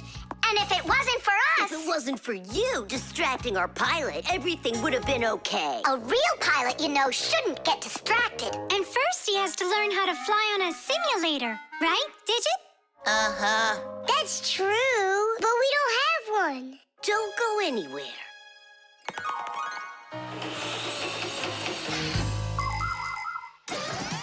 Airplanes, helicopters, trains, and even cars are complicated machines that can be a challenge to navigate. And if you don't watch what you're doing, you can easily end up having an accident. That's why future pilots, train operators, and drivers all take comprehensive training classes that include learning how to fly a plane or drive a train using simulators. This, for instance, is an exact copy of a cockpit, only without wings and with screens for windows. You pull the controller, and the cabin moves the way it would if you were actually taking off. And on the screens, the Earth is racing under the clouds. It takes your breath away. Commercial pilots are required to take part in many simulations like this before they're allowed to pilot a real airplane. Our pilot simulator is ready to go. Oh, wow! And I'll be the first one to try it. Here we go. Kids. Right, Digit? I'm only going over there just to take a look. You know how those two can behave. I'll just watch them. My turn again. Hey, wait! It's my turn now. Boys are just silly. They're never serious. They just joke around. Speaking of serious, we have some important business to take care of. You're right.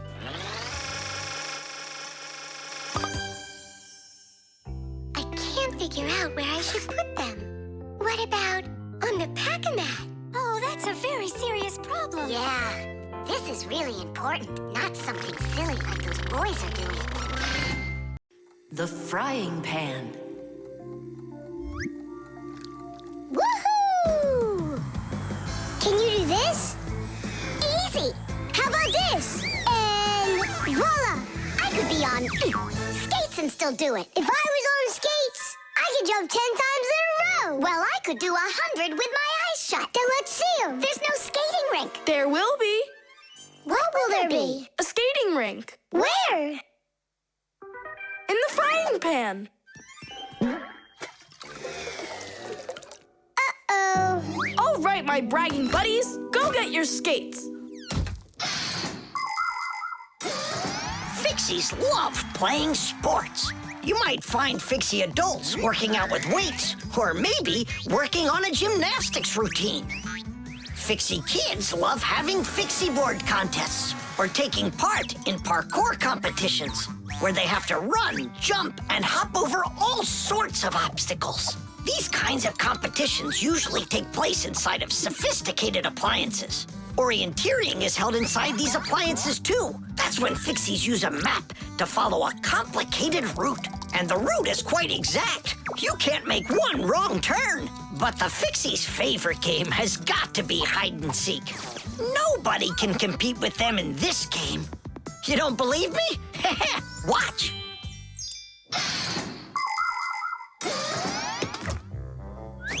The rink is frozen. So, who's first? Nolik, come on.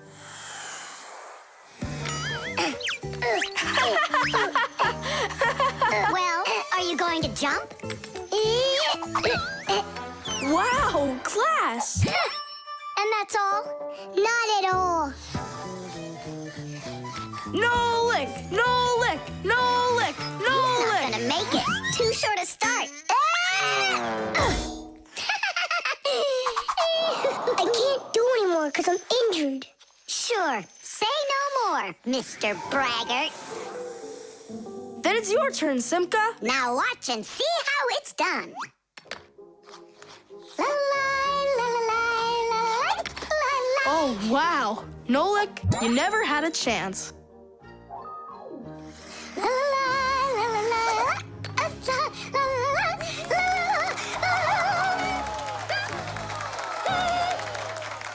Just like always. She gets in my way, and now she's gonna win. Nolik, do you really want to beat her? Uh-huh.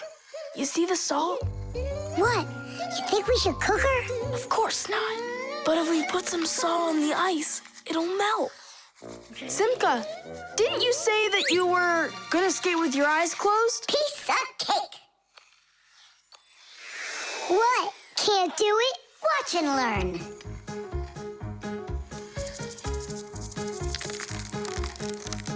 One. And two. Well done. And three.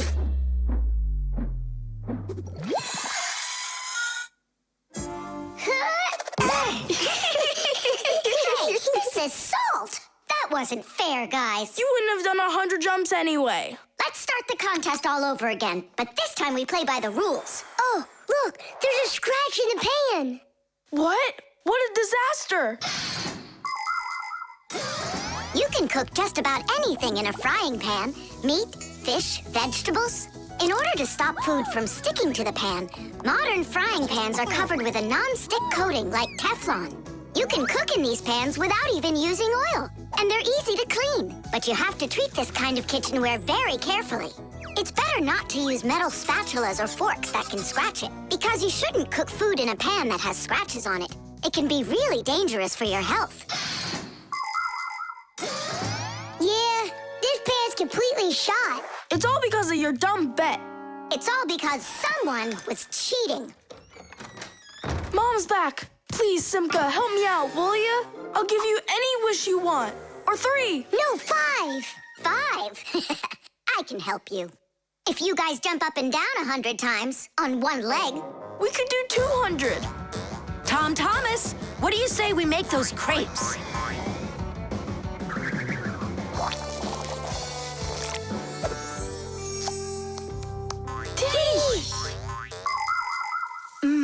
These crepes are perfect. I just love cooking with this pan. Why are you jumping? I want to make my legs stronger. Anyway, you never could have jumped 100 times in there. Bet on it?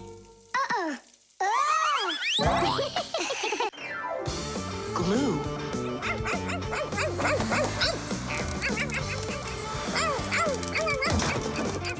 Nolik, let's split up.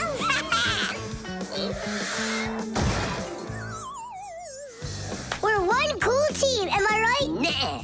Why not? We're the mega super duper coolest team on the planet. What do you say we do everything together and never ever fight with each other? All right. Children, if you look right here, you can see that the handle has broken off the professor's favorite mug. And it's our duty to fix it by gluing it back on. Here they are, the inseparable friends. Yes, quiet down. Since the two of you were late today, why don't you go fly over to the warehouse for us and get the glue? Yes, sir. Yes, sir. They crack me up. Is there any glue left in there? Nolik, try jumping on the tube a little. Great, there's plenty. Our super duper team has done some super excellent work. What's going on? Our hands are stuck. We gotta pull. This glue is sticky. With the help of glue, you can stick almost anything together. Paper, plastic, glass, rubber, wood, and even metal. The reason that glue works is because everything, even an ordinary sheet of paper, has a rough surface. Just look at those pits and ridges. If we take 2 sheets of paper, fill those pits with glue, and press them together, the molecules of the glue will start joining with one another. After that, all that's left is for the glue to dry. Now what? How about we fly like this? Good idea. Everyone will laugh at how funny we are. Heads up, everybody. Mission complete. Well done. Take your places. And put your hands on your desk. We can't do that. We got glued together. It's all right. Come on over here. We don't want you to take our hands apart. We're sure this glue's gonna make our friendship stronger, right? You really think friendship can be measured like that? Jump!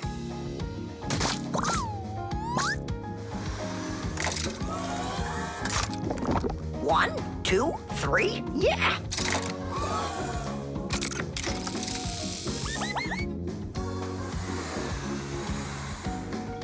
Tish! Tish!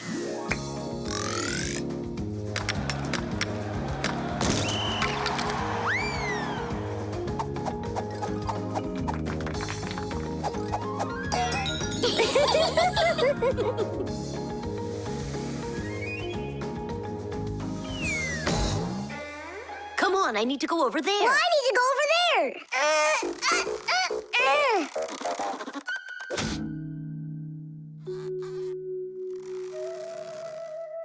It's your fault we got into this mess. Mine? And who was the one that told me to jump? Enough! I'm done with your nonsense. From now on, you're not my friend. And you're not mine, all right?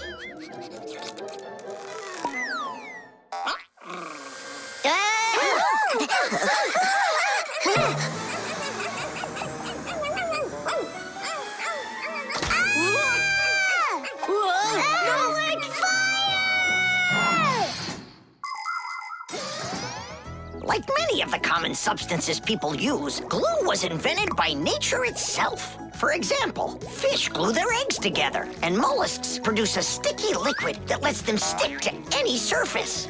A spider smears glue on its web. A swift uses saliva to bind its nest, while caterpillars use their saliva to spin their cocoons. The sap from a pine or a birch tree is glue, and an egg's sticky whites can be used as a base for glue. But today, most of the glues that people use are made in factories. When working with glue, it's important to air out the room from harmful fumes and to follow all other safety instructions. And try not to get glued to anything. It might be very hard to tear yourself away from it. Nolik, hang on!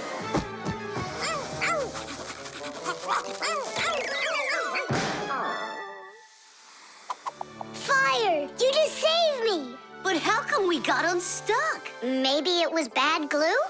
No, we were trying to get you disattached for so long that the glue lost the adhesive properties it had. And our friendship? Did it also lose its properties? You know what, Nolik? I'm sorry. We don't need glue to make our friendship stronger. Peace. Peace. Oh. Uh-oh. Gotcha. The spray can. Uh-huh. Footprints, just like I suspected. Are those your footprints? Not ours. Then what's on your shoes? What a mess I got into. Pew! It's bug spray! Elisa! what a terrible smell. What is it? It's poison. Why do we need poison? I've had this gnawing suspicion for quite a long time that something is living in our laboratory. And so, yesterday, after it got dark, I quietly dusted the table with flour. And so... Look, don't you see? Footprints. And I want to destroy them. Destroy who? You really haven't figured it out? Cockroaches live here. A cockroach. That's what she thinks you are. What makes you sure that it's a cockroach? What else could it be? Well, maybe a spider. Well, spiders are cute. And nice, too. But then where is the spider web? I don't know. Exactly. It's cockroaches. That stuff is gross. Where's that stuff coming from? It's from an aerosol spray can, Nolik. Aerosol is made of tiny little drops and particles that can hang in the air for quite a long time. Dust, smoke, and fog, they are all aerosols. People learned to make aerosols long ago. For instance, they took a liquid that repels mosquitoes, poured it into a can, and injected some gas into it. Then, when you push the button, the gas forces the liquid to go out through a tiny hole, turning it into a bug spray. That spray will poison the Fixies. We have got to stop Elisa. Let's destroy the aerosol can.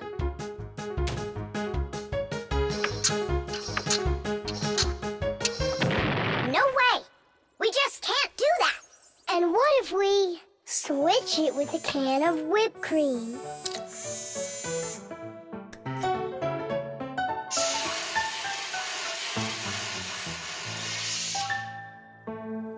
Quit joking. We've got to get Elisa to believe that it's a spider and not cockroaches. She thinks spiders are cute. You're right. Let's go get Buggy. Spray cans have all sorts of different uses. For example, they're very convenient for getting medicine into a sore throat. They can be used to fill the air with the sweet smell of perfume or to cover unpleasant smells with deodorant. Spraying paint from a can is also very useful. It applies the paint very evenly. Some spray cans are even used for food. But there can also be deadly poisons inside of spray cans, like bug killer. So make sure you know which one you're using. And you must always remember how to handle spray cans properly so that nobody gets hurt. You must never open, take apart, or pierce a spray can. And spray cans should never be heated or put next to an open fire because they contain gas that can explode.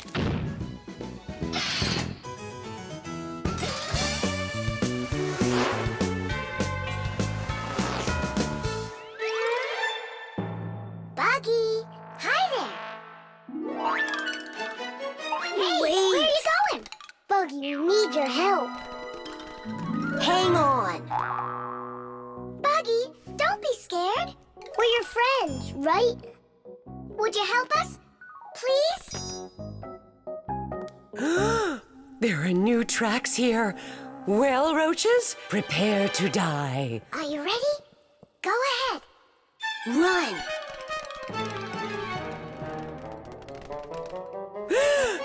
Oh, don't kill Buggy. No. You are so cute.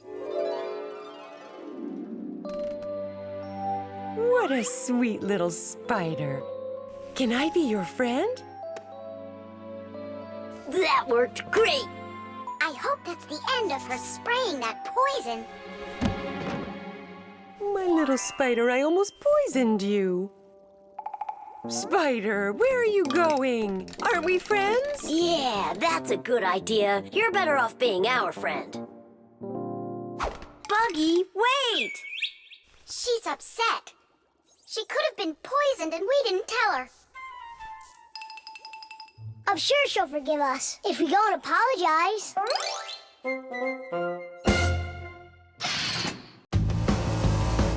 The virus. Thomas! Pass him on the turn! Good job! You're almost there! Now put the pedal to the metal!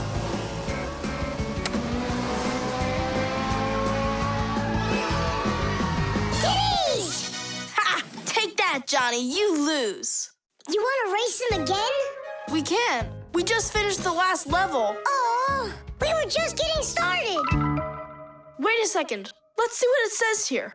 Congratulations. Your prize is a smartphone and a collection of brand new levels to race. All right. Class, click on it. It's not smart to just click on random buttons. There's nothing to worry about. Whoa. Hey, what's going on? Someone messed with the numbers. There you go. Didn't I warn you guys? Do you think it might have been Johnny? Johnny! Of course! He got upset that we won, so he put on the cap of invisibility. Then he snuck into the room and deleted everything from the computer. Stop! What are you talking about? A cap of invisibility? This has nothing to do with Johnny at all. Looks like you got a virus. Then we need to get Tom Thomas's mom in here. What for? Isn't it obvious? She's a doctor. She'll get rid of this virus in no time. That won't work. Quit it. A computer with a virus isn't treated like that. A doctor won't be able to help here, especially a dentist like your mother. Then who can help us? You need special software for that. Antivirus. A computer virus is a destructive computer program. It can not only delete or steal important information, but completely destroy your computer. And the scariest thing about this virus is that it spreads very quickly and can infect the other computers on the network, very much like a human illness. To find and stop these viruses, you need to use an antivirus program. Antivirus programs also protect computers against new infections. And by the way, your dad's computer uses antivirus software. And mine doesn't have it? No, you won't let anyone near your computer. You never have any time. Dad, let's do it later, okay? I've got to finish one more round. It'll only take a minute. Oh, look at that. The virus is starting to wipe out everything now. That means this computer will disappear. And this room, too. And all of us.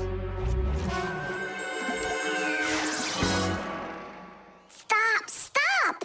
Quit panicking. We have to save the computer right away. Tom Thomas, your dad has a box with antivirus software. Bring it.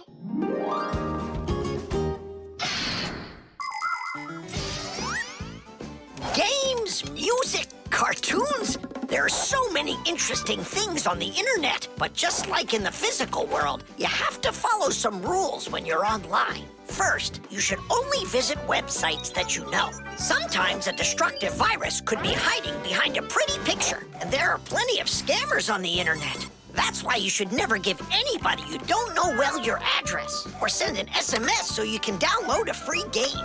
If you happen to get a letter or a text from a stranger, you should show it to your parents right away. Only communicate with people that you know. And don't just sit all day playing on the internet. There's still nothing better than going outside and playing with friends in the fresh air.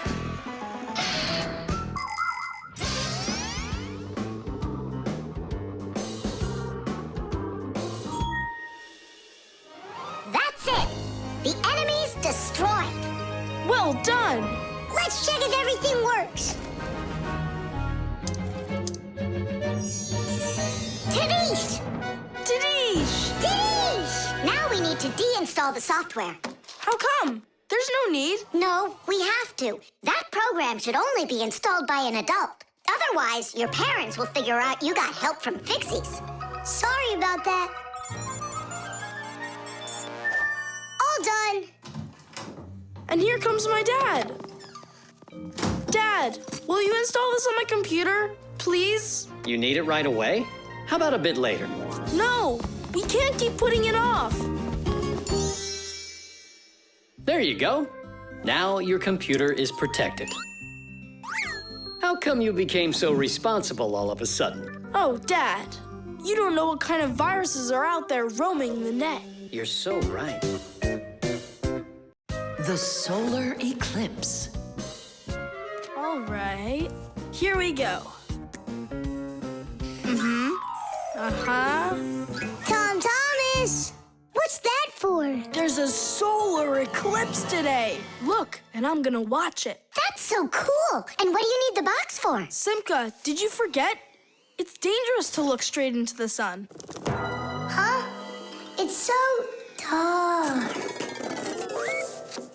How long until it starts to get dark? Half an hour. We'd be happy to help you out with that, wouldn't we? Only one thing I don't get. The light will be gone? Like gone forever? How did you come up with that? There've been plenty of eclipses before this one. In outer space, everything is in a state of constant movement.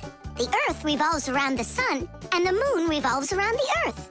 Sometimes the moon gets in between the sun and the Earth and covers the sun. And so, for a little while, the sun no longer appears as a bright glowing sphere, but a simple black ball. This phenomenon is called a solar eclipse. But a solar eclipse can only be seen by humans and Fixies that are in its shadow while it's happening. But anything can happen. Like what if something gets stuck? Then, would it stay dark forever? And when has that ever happened? It's happening now! Nolik, either help us out or stop bothering us. All right, look. This is the Earth, here, and the moon, there. The flashlight's our sun. You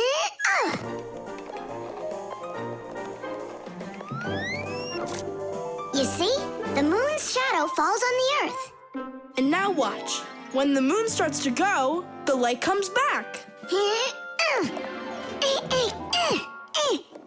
it get stuck? Just like I said, the end is near. The end of the light. It's just that someone should be more careful with the glue. It's possible to take an ordinary box and make a special device that was invented by people long ago. It's called a camera obscura. This clever invention was used by artists as well as scientists. It was the basis for the very first photo cameras. It's quite easy to make your own camera obscura.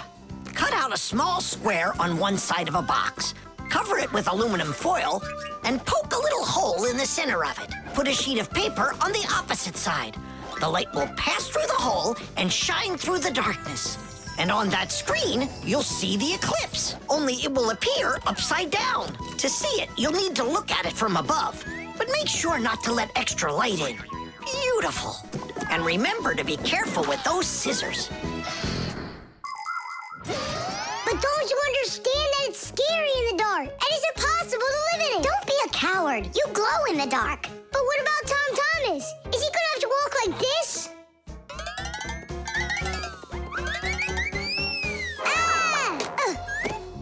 You'll be able to light up the way for him. And if I run out of juice? I'll use my flashlight. And when the batteries run out? Relax, I'll find more. In the dark? No, we have to get prepared right now.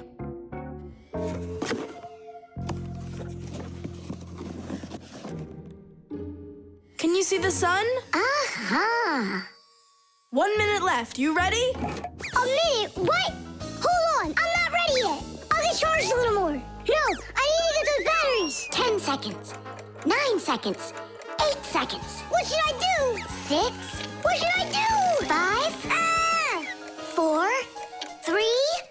2. Katya! Here it goes. Whoa. It's totally beautiful.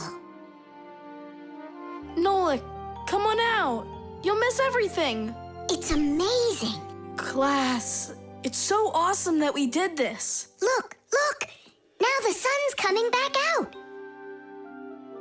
Show it to me. It really didn't get stuck?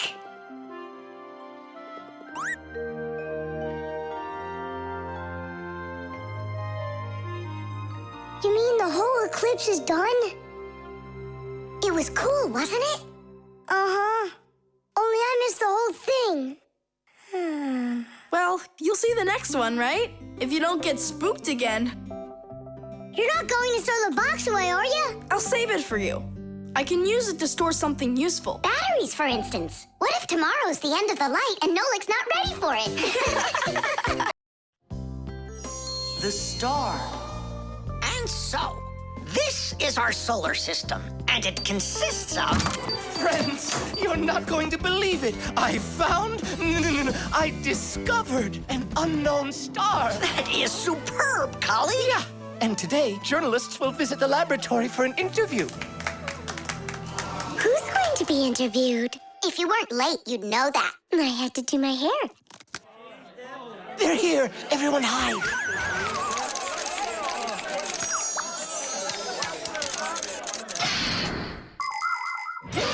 There are lots of galaxies in the universe with billions of hot glowing spheres that everybody knows as stars. Stars are each born out of huge clouds of gas and dust that are called nebulas.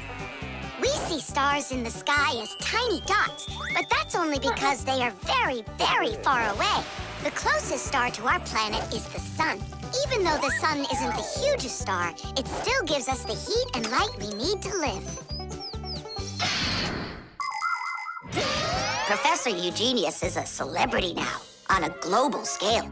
Yeah. Hey, did you see? Verda also got on the cover. No joke. Where? And I think we look pretty good together. So, who wants my autograph? We'll have to wait till after school. It's time to go. Hey, aren't you going? Not right now. My colleague and I have more important business. What colleague? The professor. Both of us have become celebrities. Verda, you got on that cover totally by accident. Somebody's jealous. Well, we've got our new star. Now, what should I name it?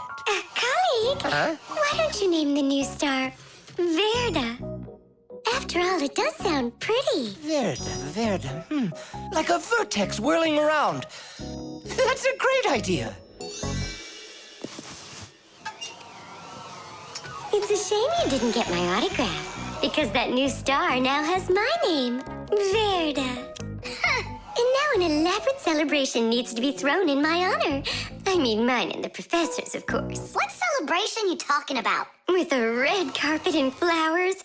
Why are you just standing there? Make it happen. The poor girl thinks she's a star. Absolutely. So what can we do about it? With lunatics, it's better not to argue. That's what I read. Then let's play your silly game.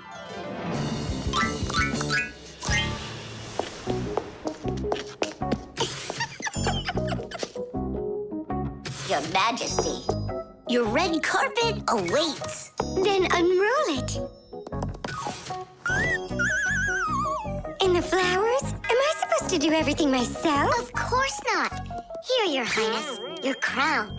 All right, now we're talking. I am a star. She's totally lost it. Mm-hmm. He's coming. Finally, my dream is reality. Hey! My little Fixie friends, it's you here. I'm so honored you gathered here to congratulate me today. Us? Yes, us, them, we all should celebrate. No, I mean you and I. Now show us what you're carrying. Of course, the certificate. It says, this star, discovered by Professor Eugenius, has been registered with the name VE03732. What? Oh, that's what we should start calling our big star from now on. What's so funny? Night is perfect for searching in the sky for constellations. The easiest one to find is the Great Bear or the Big Dipper, which looks like a soup ladle. If you draw a line through the two outside stars of the Big Dipper, you'll find the bright North Star, which is part of a constellation called the Little Bear or the Little Dipper. A bit further is the W-shaped Cassiopeia. And these three stars that are next to each other are well known as the Belt of Orion. If you draw a line through them, you'll find a star named Sirius. It's part of the Greater Dog constellation, and it's the brightest star in the night sky. And on the other side of it, there is the star Aldebaran of the constellation Taurus. And these are but a few of the most visible stars. It's not even possible to imagine how many stars there really are in the universe. Tula? I'm here. Fire? Here. VE73032? Is that someone new? Yeah, we've got a new student.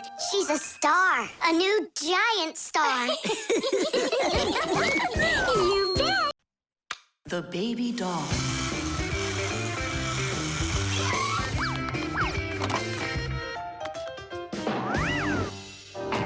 Tula, you gotta get out. We can't all fit in here.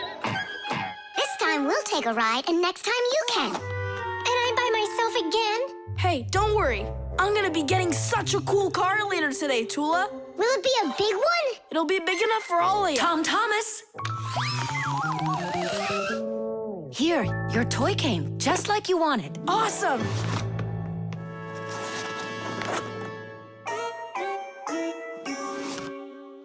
Wait, what is this? A baby doll? Splendid.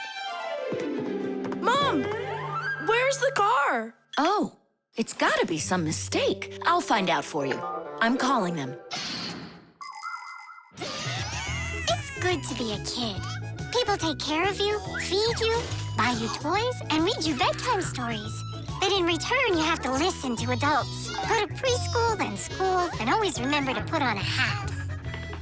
All kids dream about being a parent, at least for a little while. Because moms, they're just superhuman. Human moms can do laundry, cook meals, iron clothes, and check their kids' homework all at once. Fixie moms can fix irons and hair dryers and can teach young fixies how they can do it. It's a shame that you can't become a parent before you grow up, but you can have fun pretending to be one. That's why girls like to play with dolls. Boys usually don't like it, but I don't see why. Dads can be really cool, too. What am I supposed to do with this now? I'm not some kind of girl who plays with dolls.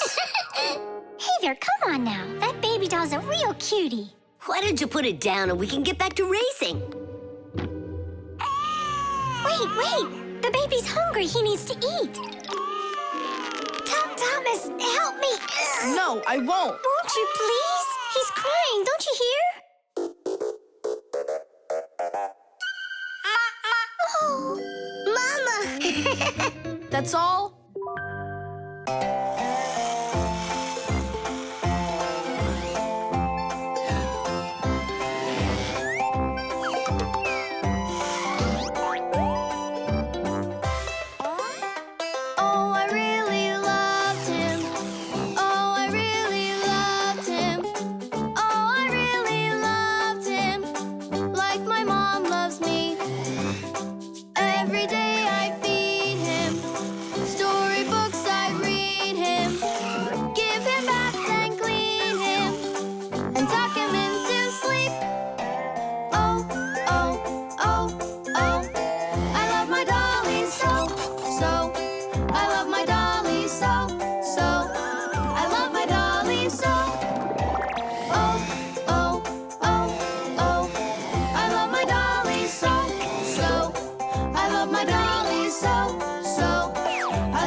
What happened? The dolly disappeared. How?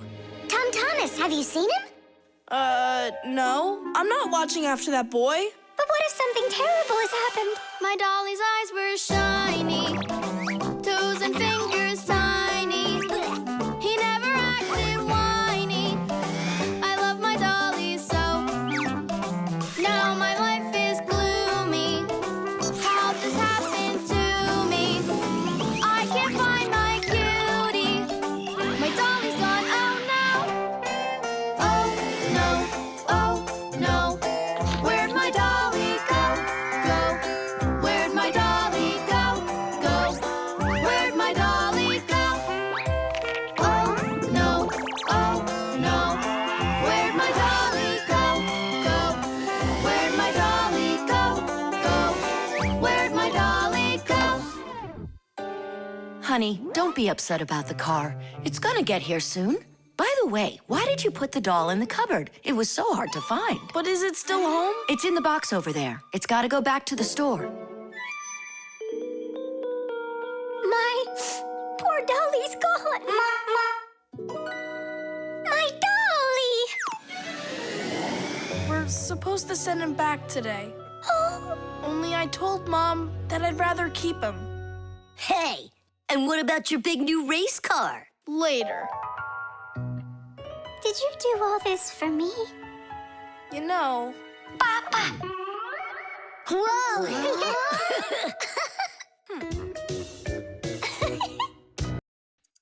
Plastic. Chug it! Go! Chug it! Go, Keep going! Faster! You can do it! Faster! Come on! Chug! Chug! Chug! Chug! You're almost there! Tidish, that was one fast time. If you could just keep up your training, you could beat the record! Yes, you're right. Time to take matters into our own hands. Please hold on. Tom Thomas, did you take out the trash? I didn't have time yet. Good. That's just what I wanted to hear. And that bottle on your desk, do you need it?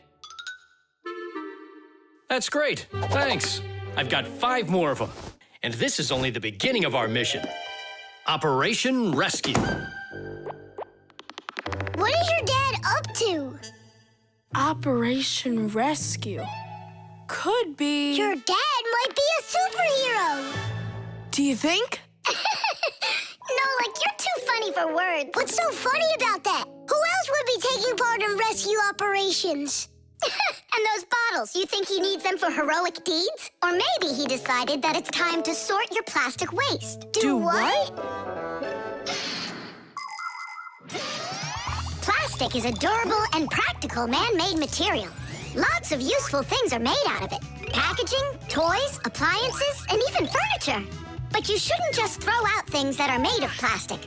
Nature can't digest it, and so all that plastic will leave the earth covered with a thick layer of trash. To avoid that catastrophe, we all can help. Put plastic into specially marked containers, and then instead of harming the planet, it can be turned into something useful.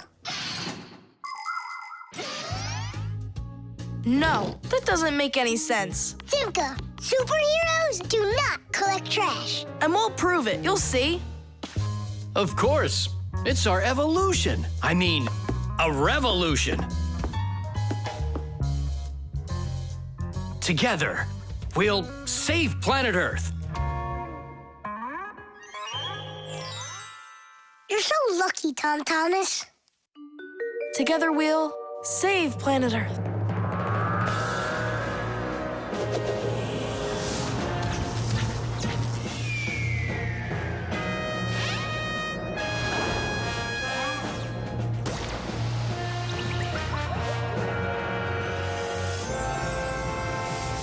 Tom Thomas, do you have any more plastic in your room here that I can take?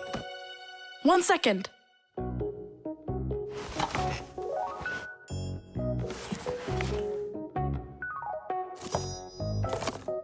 You still use those things? For such a noble mission, it's not a problem. All our useful things should be taken care of. Dad, I really want to do it with you. Want to do what? What you're doing. You know, the operation. About saving the planet, like you said on the phone. Ah, you mean sorting out the plastic, don't you? Sure. I've got a couple of these boxes filled up already. Will you help me take them to get recycled? Really? What for? Just dump it out with the trash. Son, if we don't start doing what we can to recycle, I'm afraid our planet will become one big dump.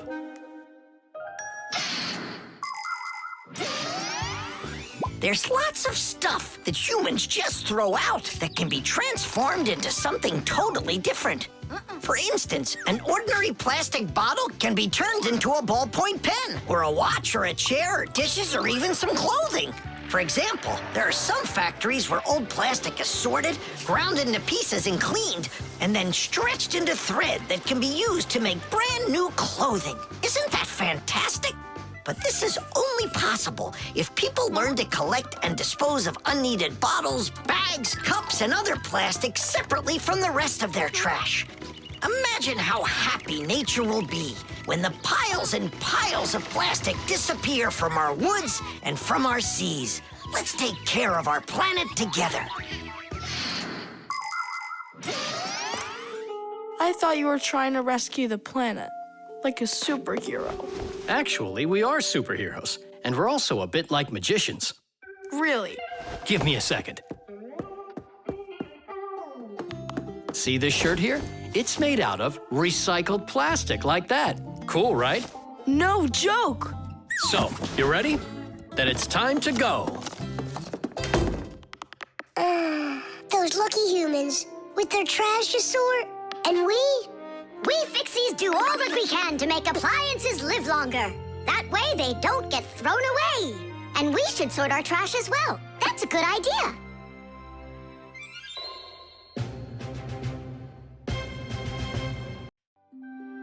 Chocolate. Thomas, unwrap it already. In the morning, Nolik. I really want to see the toy that's inside. Be patient, Nolik. That's all. I'm going to bed. Please don't touch it, okay?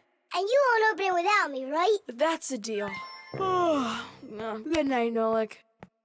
Uh-huh.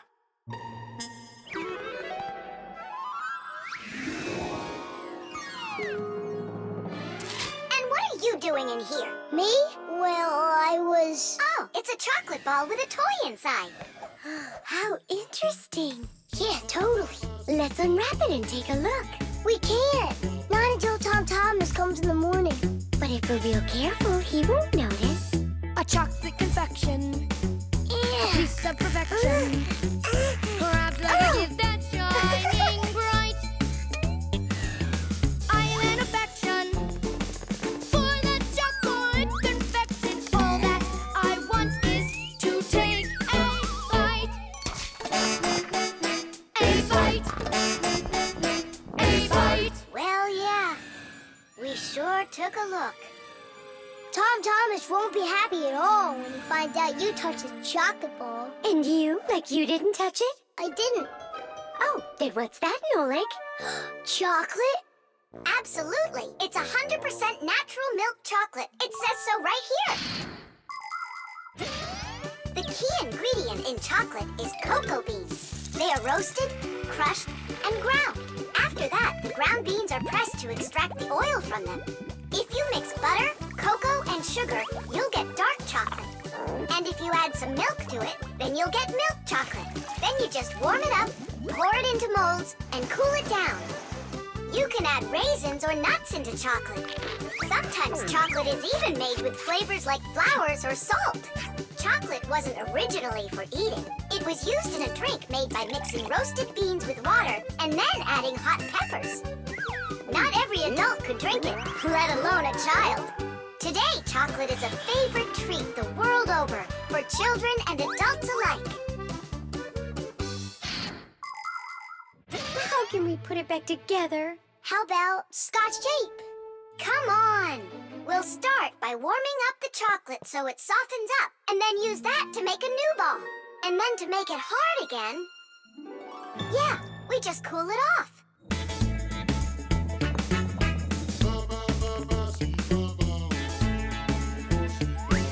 My chocolate confection has got an imperfection. Half of it's gone into thin air. But this is expected when chocolate goes unprotected. First you have got it, then it's not there.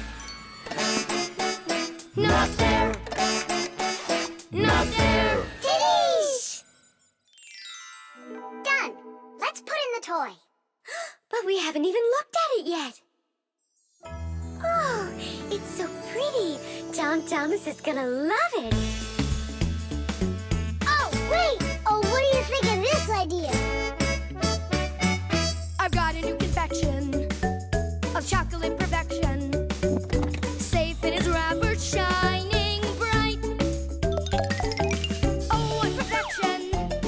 My brand new chocolate confection. I'll try my best not to take a bite. Hi there. Oh, what's that? A chocolate ball? You're lucky. Could there be a toy inside? Mm-hmm. But I can't take off the wrapper without Nolik. You really can't do it without him? I can't. I told Nolik I wouldn't. Your chocolate is gonna be delicious. Go on, you can eat a little. If you say so, I'll eat the chocolate. But we won't open the toy without Nolik.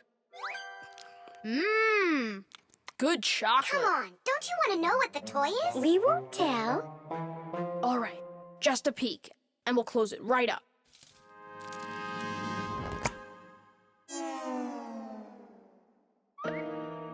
What is this for? Tish! Nolik? Really? How did you get in there? Surprise!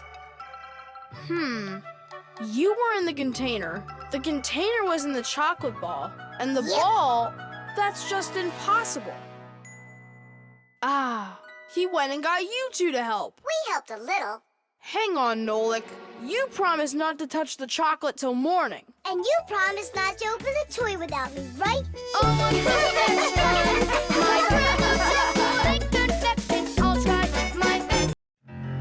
The pyramid.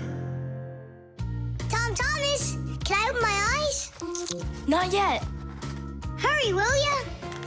That's it. I'm ready for the contest. Ta-da! Wait, that's a pastry. This is a pastry, Nolik, but this is an Egyptian pyramid. Oh, wow. Doesn't it look just like an anthill? Sure does. I remember when Grandpoo's told us that inside of those is a labyrinth and a mummy of a sparrow. No, a pharaoh. The Egyptian pyramids are simply amazing ancient structures. The biggest one of them is the Great Pyramid of Cheops. It's more than 4,000 years old and over 100 meters tall, like a 40-story building. How it was possible to build such a giant way back then is still a mystery. There were no hoisting cranes in those days. Some people believe that the pyramids were built by aliens, but I have a feeling that they couldn't have been built without the Fixies' help. So, is there a labyrinth in there? Of course. Show me. You joking? I just put it together for the contest. No way I'm gonna break this apart. Hey, isn't that a way in? Where are you going? I'm just gonna look at the labyrinth. And the mummy. Mummy, what are you talking about? Well, which way now? Stop, you'll get lost. I won't get lost. So, I think I'll go this way. And then this way. Come back, Nolik. I was already here. And I was here. Oh. I did get lost. You were right. What? Hey there. Do you know where Nolik is? In there. He went mummy hunting, and he got lost. Mummy, whoa! A real one? Class! Don't! Nolik! Yoo-hoo! Are you in here? No! Then where? Who knows? Who builds labyrinths like this anyway? Hey, nobody asked you to go in my labyrinth. Who you talking to in there? Digit, Fire and Nolik are inside, and I need to go to school now. Nolik! Fire! Well, I, for one, have never gotten lost in a labyrinth because I know the rule for getting out. You need to always keep your hand on the wall. I can find them for you. Where are you guys? Over here!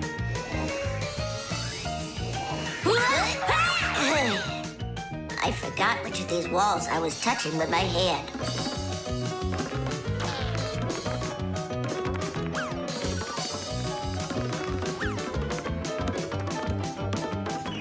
Did you find him?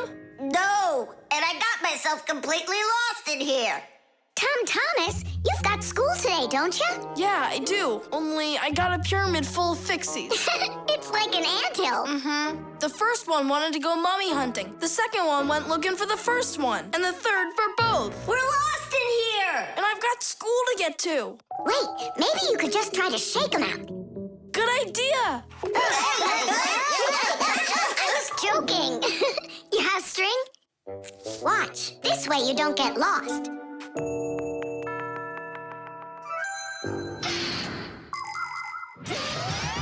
When you're going on a trip, think about how to keep from getting lost and how to find your way back. Don't just rely on maps and the GPS in your phone. Take a compass with you. It will show you the cardinal directions without needing phone service. You can also find north and south by looking at the sun, stars, or even an anthill in the woods. Take a good look. The slope that's gentler faces south, and the one that's steeper faces to the north. And if you find yourself walking through a labyrinth, don't get lost. Just walk with one hand always touching the wall, and eventually you'll get out. Another way to get through a labyrinth is to tie a rope at the entrance and unreel it along the way. Then you can follow its path back out.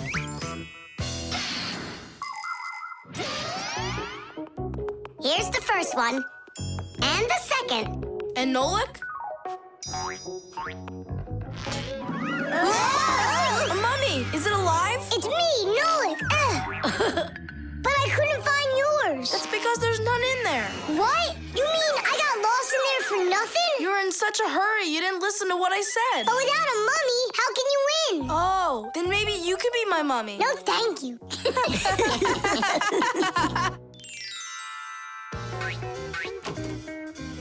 Well, did you win a prize? Uh-huh. My pyramid won. And here's a special extra prize for being the only one of us who knew how to get out of the labyrinth. Again? Another box of those pastries? That's fine with me. I really love them. They're awesome. I wish Fixies ate food.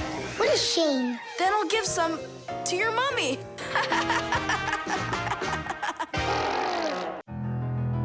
Concrete. When will you be back from your fishing trip? Before dinner. So you won't have time to hang up the mirror again? If it's not one thing, it's another. We were just planning to hang it right now. It'll only take us 2 minutes, and then we'll go fishing. Papoose! Huh? What do you want, Nolik? When am I gonna go on a fishing trip with you? You know Fixies don't go fishing. But you promised me that today we would go and visit the aquarium. I was only planning on going there to clean it. So let's go fishing while we're at it. We'll pretend. Papoose, please. Okay, Nolik, but we'll just pretend to. Hooray! You're the best Papoose ever! Nah, those won't work. Why won't they? Because our walls are concrete. They're much too hard for nails. See that? It's gonna need to be drilled.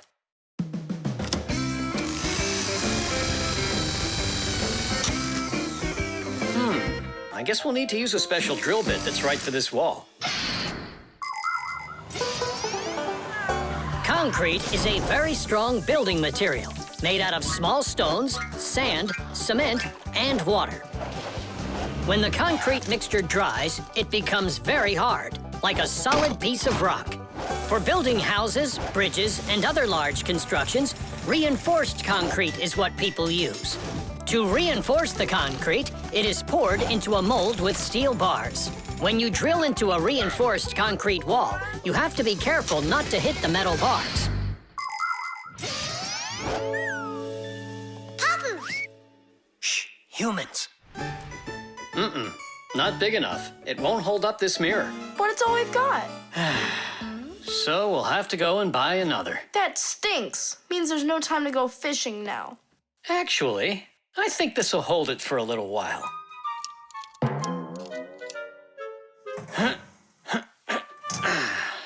That looks great. So, ready?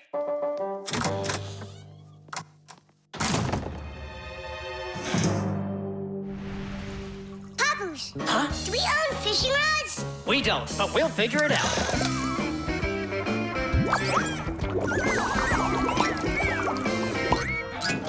I really don't like how that mirror's hanging.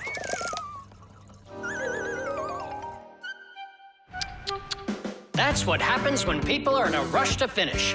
We're Fixies. We never do things like that. Papoose, we going fishing or not? Yes, we will, after we take care of this mirror.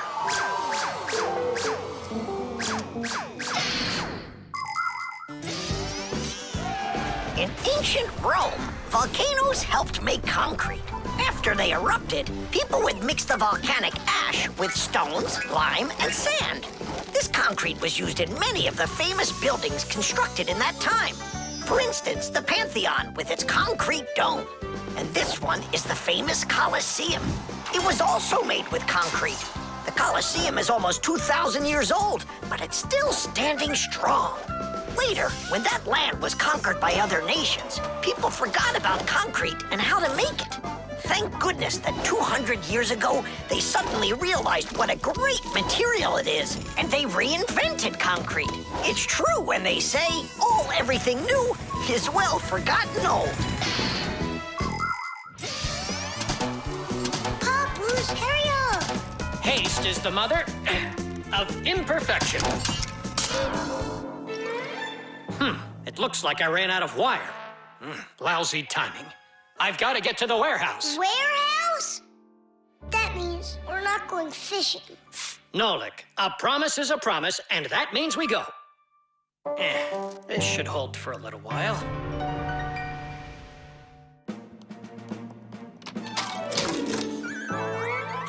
It's funny. We almost left without the fishing rods.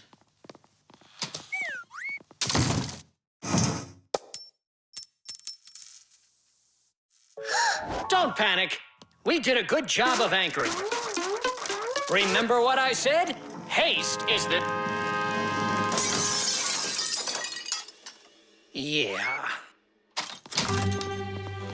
Yeah, I'm not hearing things. Looks like a trip to the store after all. For screws? Yeah, and a brand new mirror. It looks like today's fishing trip's canceled. And ours is too, Nolik. At least the fish will be happy.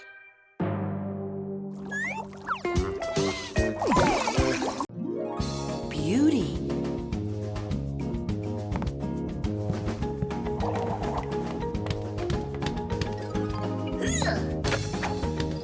Okay, come on. Wow. You're such a show-off, Derda. And one. Ha! Check that out. What's going on? It's a shame Fire didn't see that. I'm just training for school. You're the one that's doing all these twists and turns for Fire. Me? It never even crossed my mind. Nolik, slow down. Tula, why don't we go and play some chess? Don't you think that figure skating's beautiful? Turn me. How cool! Why did you yell like that? I just got a pair of tickets to see the one and only Vector. Splendid! And who's going with you? Actually, I don't know. I haven't thought about it yet. What's there to think about? Just invite the most beautiful girl in our school, right? Yeah, not a bad idea, my friend. Woo-hoo-hoo!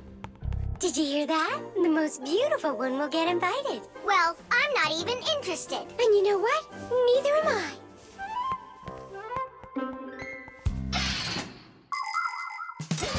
Our world is full of beauty. There seems to be no end to the beautiful plants and animals, and the gorgeous mountains, forests, and lakes. But even that's not enough for people. They create their own handmade beauty, too. Artists paint beautiful pictures. Composers write beautiful music. Architects create beautiful buildings, and fashion designers make beautiful clothes. Not even scientists stay out of it. They create beautiful ideas. These ideas can be the basis for the creation of new technologies that make people's lives better. Everyone has their own idea of what's beautiful. There are as many opinions as there are people, but everyone tries in their own way to be beautiful, both people and Fixies. Please help me, Tula. How can I become beautiful? I don't know. Go and ask Verda. Look at her. She's got it. What has she got? What's the most beautiful thing about her? Oh, well, her hairpin, her hairstyle. The green looks great on her. Green looks great. Aha. Okay, see you later. Tula. Huh? What's your opinion? Fire, do you think he likes Simka? Looks like he does. Is it because she's a redhead? Orange? Now I get it. Well, is that close to her color? Not really. It needs more green. What makes a person really beautiful? Fancy clothing? Bright nail polish? Dyed hair? Those don't make you look your best. Here's a much more reliable recipe. First, wash up and comb your hair. See? You're looking more beautiful already. Now change those dirty and wrinkly clothes for clean ones. Huh? That's even more beautiful. And finally, if you eat less sweets and get plenty of exercise, then you'll surely become a handsome boy or a gorgeous girl. Fire? What's up? Do you think you could get an autograph from Vector for me? You got it. I love his song so much. So do I. Especially that one that goes... Computer, computer, computer, you are super. I play my computer and turn it up real loud. I play it all morning, all day, and through the nighttime. But no, that's not allowed. I had no idea you were such a fanatic. You know, I'm not gonna get you his autograph. Why won't you? 'Cause you'll get it yourself. You know what I got? An extra ticket. I thought you were gonna take the most beautiful girl. All of you are beautiful, and you're the most fun to be around. Let's go. Stop! Hang on! Oh, Simka? Or is it Verda? Where are you going? What do you mean where? To the concert. Verda? No, Simka. Or vice versa. I'm so confused. Come on, Tula. Can't you recognize them? This one's Simka, that one's Verda. Let's go or we'll be late. Blondes are always the lucky ones. Yeah, I guess we should have made our hair blonde like Tula's. Money.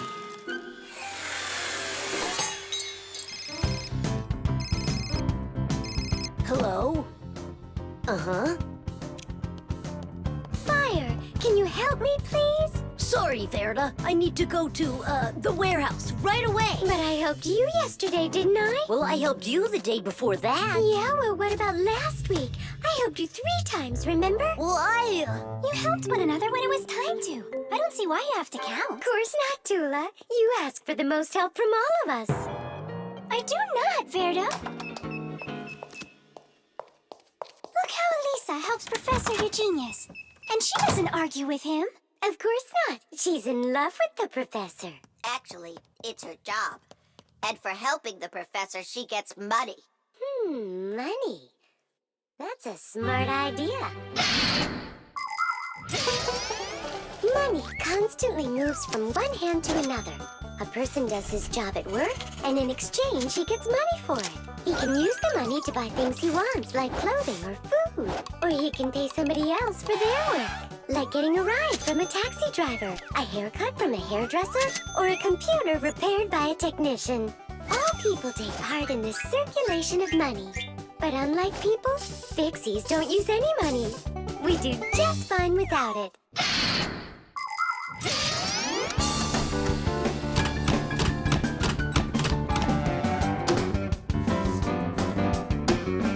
From now on, we'll do it like people do it. If you work for somebody, they give you money for it. And if you need some help, then you pay. And that'll stop the arguing. And all the false accusations. And those are for Simka and Nolik.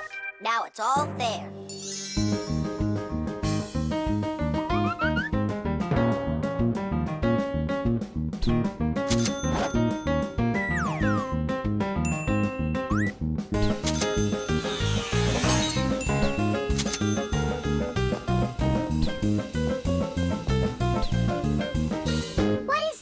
Money. What are we supposed to do with it? You don't know? You pay for someone to help you. I don't like this new idea at all. At all.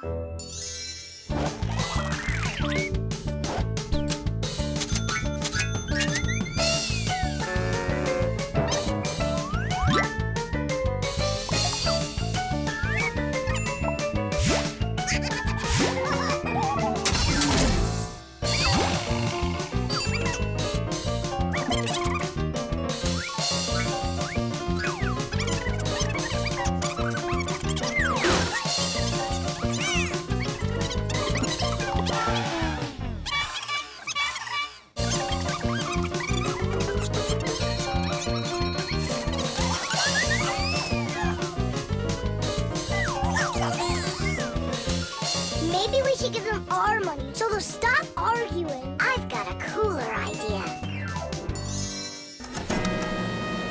Hey, who needs money around here? 'Cause we've got it. Now there's enough for everybody.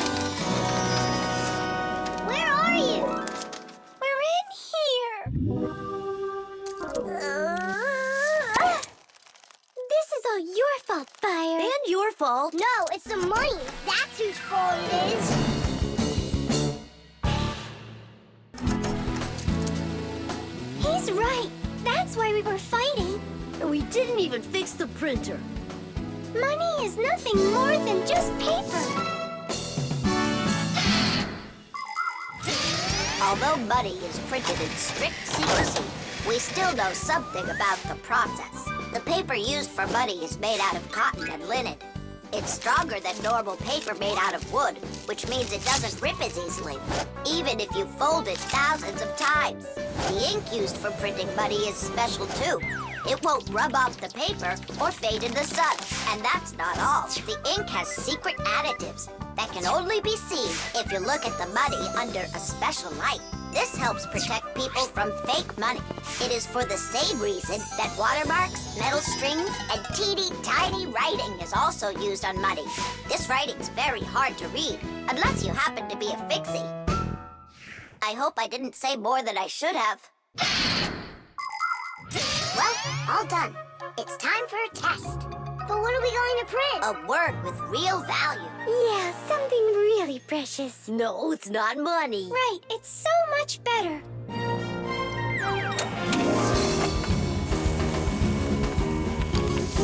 Friendship! Tish! The blood test.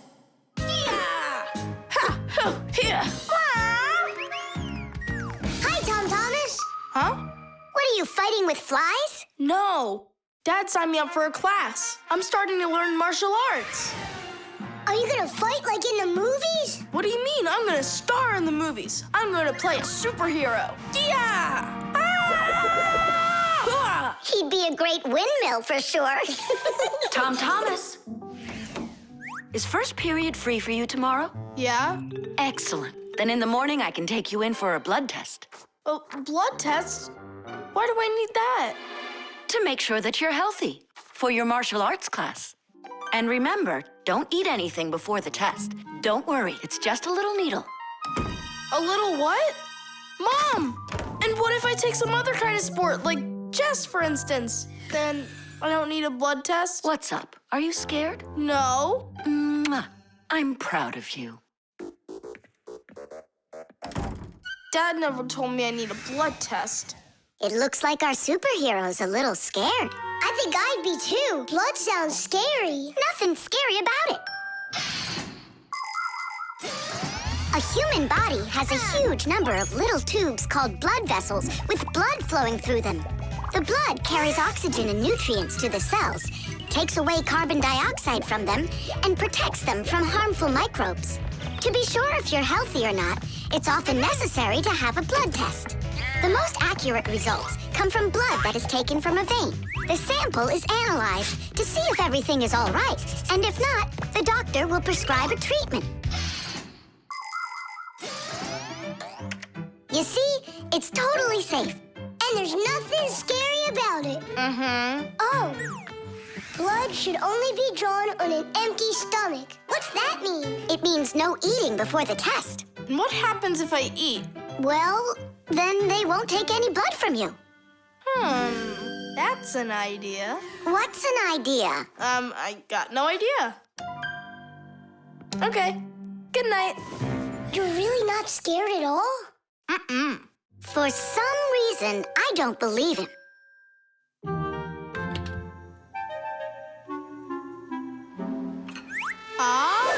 Huh? Hey, what's going on? You're not allowed to eat. Give it back. Oh, my mom's coming. Oh. Tom Thomas, did you forget? You're not allowed to eat now. Do I have to have this test? Go on. Go get yourself ready.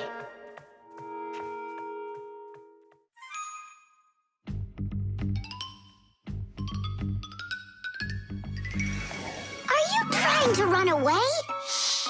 I thought you wanted to be a superhero. You're being nothing but a coward. I'm not a coward. You are. I'm not. You're acting like one. Anyhow, I'm not going there. Don't even think about it. Nolik, help! Ah! Ready to go? All right, Tom Thomas, get up. It's time. Well, thanks a lot. And from now on, we're not friends.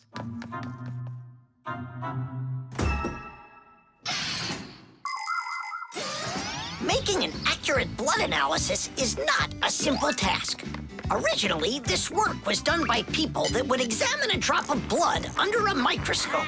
Today, in modern laboratories, technicians analyze blood with the help of smart analyzing machines. These machines can do the job much faster, and they don't make mistakes like people can. After you give some blood to be analyzed, the test tube is sent on a real journey to reach the laboratory for analysis. In the laboratory, it moves from one analyzer to another, each one of them examining a different part of your blood. Then, all of the data is put together, and that's it. The blood test is done. You can get an email when the report is ready and check the results online, so you don't even have to go out to pick it up. Pretty cool, huh? Thanks to you, we just lost our friend. It's because he was being a coward. And if it's my fault at all, it's only a little bit. Fixies! Are you here? We're here. Look what I've got! A certificate for bravery. You had the blood test, and you weren't scared? Look! Way to go!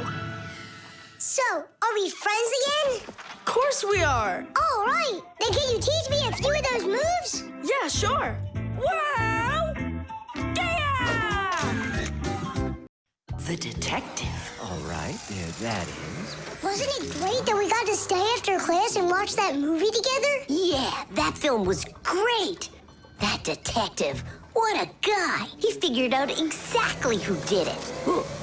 Solving a crime's not easy at all. But it looks like a lot of fun. Ugh, I think it would be so cool to go solve a crime. Where's my lucky screwdriver? I can't do anything without it. Here we go. This could be the crime of the century. Detective Nolik, are you ready? But we're not... There's no escaping our fate, colleague. Our time has come.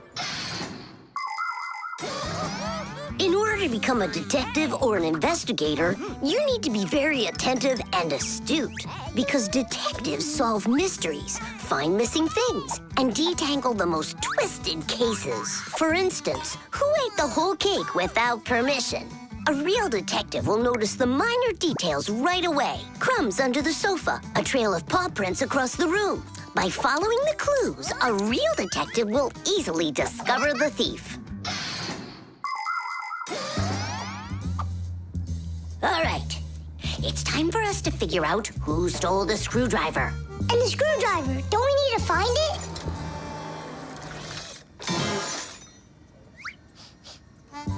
Not now.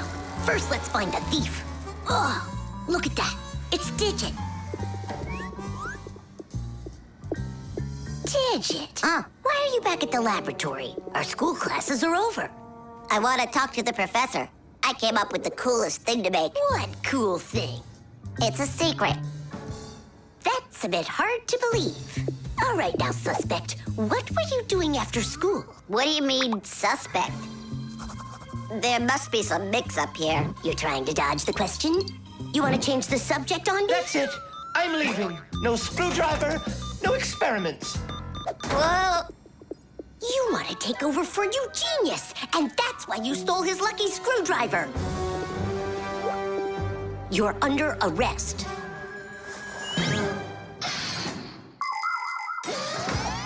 The main qualities of a detective are intelligence and logic. Logic is an ancient science that teaches people to think with reason, to help them solve problems, puzzles, and riddles. Do you want to feel what it's like to be a real detective? Then try to figure out what I'm describing to you. I'm thinking of an animal that you can meet at home or on the street. It has a tail and it's long. You have any guesses? A dog, a cat, or a mouse? There's not enough information yet. But what if I add that it meows and sleeps all day long? Then the answer is clear. A detective works the same way. He collects the facts, decides what's important, gets rid of what's not, and only then figures out the right answer. Understand?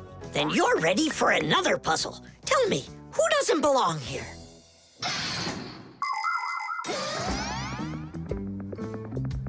Are you gonna talk? What funny mustaches you got there. Oh, it's a party, right? Mm-hmm. They arrested me. Is this a game you're playing?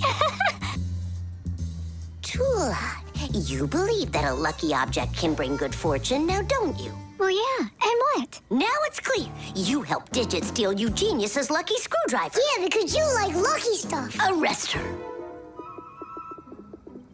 Tula, how long do I have to wait? Simka, you gotta see this. We caught the criminals who stole the screwdriver from the professor. Cool, huh? Just awesome. Let's go, Tula. She stays here, under arrest. Yeah, I got it. Come on, let's go. We're not joking around. Oh, and exactly what proof do you have? What proof do I have? Well, Just what I thought. You have nothing, Fire. she's their partner, of course. Nolik, arrest her at once. What did she do wrong? It's insane. Now do what I said. I won't do it. Ah, you're with them. Stand with the crooks over there. Hey, we're partners, aren't we? Now wait a second. I'm wondering if you were the thief. Me? Yes, right. It's not me, I swear. I'm a detective. Nolik, please tell him. You put it away? In the warehouse? Oh, Elisa, I've told you 100 times. Please, don't touch my mess. Appears I was a bit off track. You'd have been better off looking for the screwdriver, detectives. That's what I told you. All right, we'll look for a new tactic to use on our next case. What do you mean on your next case? Where's my lucky soldering iron? So, Detective Nolik, shall we begin? Hockey. Today I'm definitely gonna beat you. You already forgot? You're just one, and we're a team, baby. Just you wait. 1-0.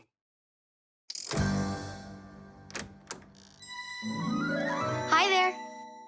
Katya? Hi, what are you doing here? Katya came to pick up something for her mom. I need a little more time. Can you wait here? Yes, of course, I'd be happy to. We can play a game. Only just not hockey. I never understood why boys are so crazy about it. I'm baffled by it too. Oh, the Fixies are here. Hi, guys. Hi there. Even though you clearly don't get hockey, I'm sorry. We're finishing this game. And after that, my dad and I are gonna go and see a real hockey game at the arena. I'm sure that a real game is just as boring. You're wrong. Hockey is an incredibly interesting game, but it isn't easy. A player needs so many different skills, like skating very fast, stopping quickly, dodging the opposing players, controlling his stick, and shooting the puck into the goal. And there's no way to do all of that without science. For instance, to calculate how hard to hit the puck or how quickly to stop. Hockey players learn all about that during their practices. They put on their protective gear and go for it. And that's not all. Hockey players also have to be brave and nimble. Otherwise, they might find themselves unable to stop and crashing into the boards or taking a puck to the head. Ow! But as the saying goes, hockey is not for cowards. Tidish!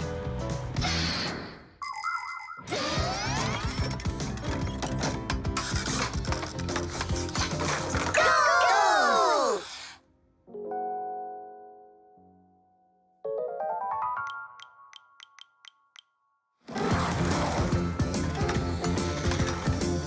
What are you waiting for? Katya, you just made me miss that. I'm sorry.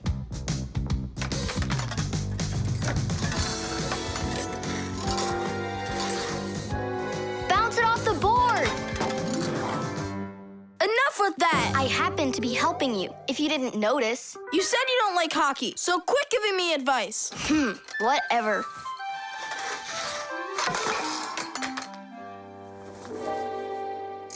That was my second goal from that spot over there. You lucked out. Uh-huh, sure did. He'll have less luck if you keep this player back. And that one needs to pass off the boards. Get your goalie... Before she said she didn't know anything about hockey. So are we playing or not?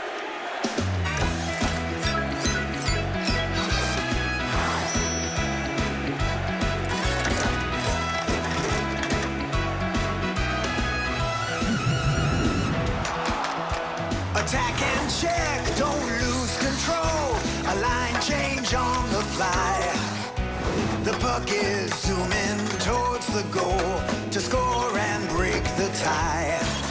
It's one for all and all for one. Great teamwork is a must. Let's go and show 'em how it's done. This game was made for us. Hockey's our game. Hockey, hockey's our game. Hockey, hockey's our game. Hockey, hockey's our game. Hockey's our game. Hockey, hockey's our game. Hockey. Tell me again, what's the name of our game? Hockey. I can't hear you. Hockey. Oh, hockey's our game. Hockey. Hockey's our game. Hockey. Hockey's our game. Hockey. Hockey's our game. Hockey. I love that hockey. Hooray! We won! Ugh, if it hadn't been for Katya. But the winning goal was mine. Tom Thomas, it's time for the game. Ready to get going? Katya, I'll take you home. Oh, could I go with you to see the hockey? I never realized it's such a great game. Hey, you know what? Why don't we go to the game together? Maybe I'll like it too. Great. It's about time. Let's go.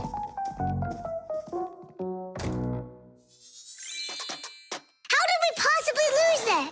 Aren't we a great team? Well, Tom Thomas has his own team now. And not only that, they don't give up. It's not that. It was beginner's luck. That's all that it was. The bird feeder.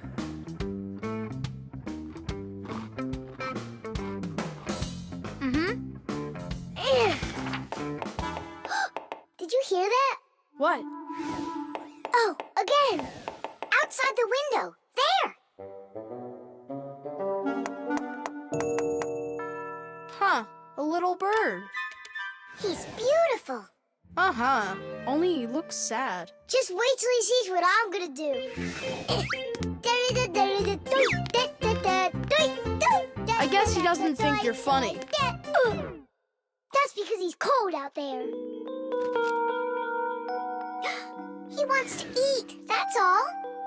Maybe we should make a feeder for the poor bird. Do you know how to make a bird feeder?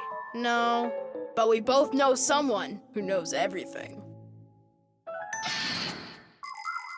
In the winter, it's not easy for birds to find food under the snow. Luckily, many people come to the rescue.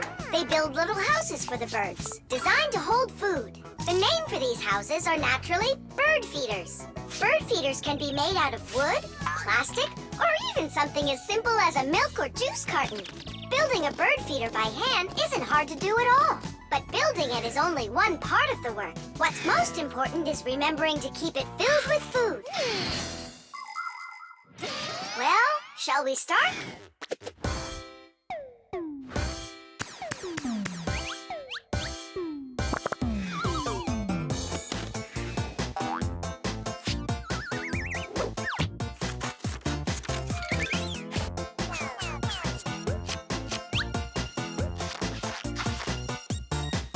The bird feeder is ready! And what are we gonna put in it? I got an idea.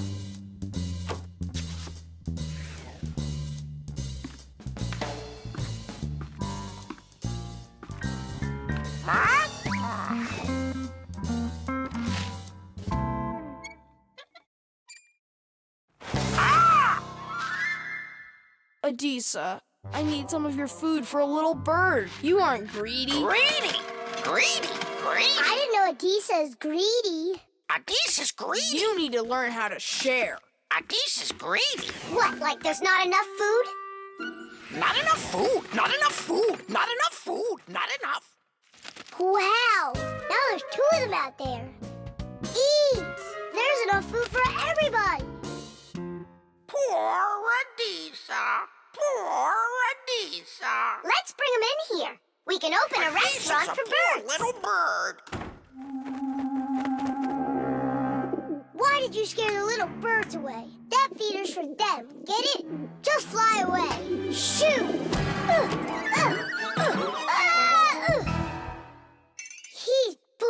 our friends. Hey, you leave! Leave! You'll never chase them away now. We'll see about that. Aha!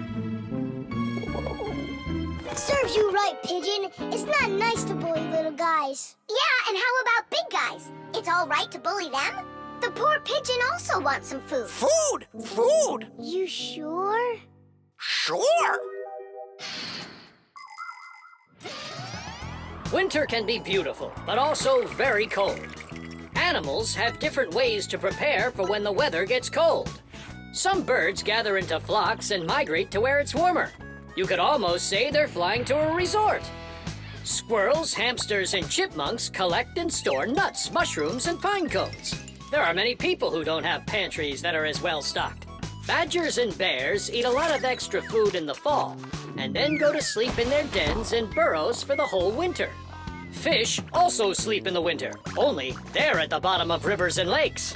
Frogs, snakes, and even wasps burrow in the ground, while hares, foxes, and wolves grow thick coats that protect them from the freezing cold, although it isn't easy for them to find food.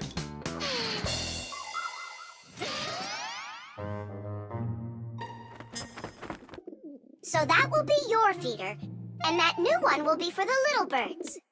Hey, are you taking their food again? There you go. But those little birds, they'll probably never come back here. Look, Nolik! They came back!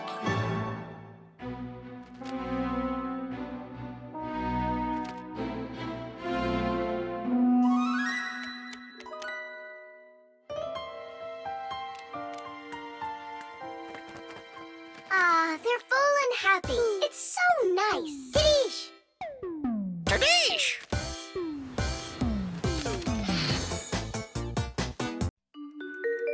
The pencil. Well done, Tom Thomas. Your mom's birthday's today and you're still sleeping. Hey, what's that?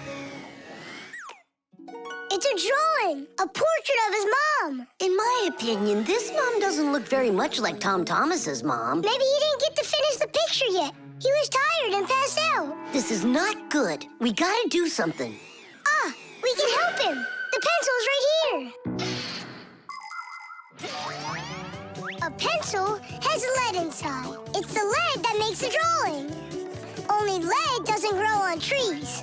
It's made out of a mineral called graphite that's mined out of the Earth's crust. But how does the lead get inside a pencil? It's simple. Pencils are made with rods of lead and 2 wooden boards. Grooves are cut into the boards, and the lead's placed in them. The halves are glued together and cut into pencils. The artist's tool is ready.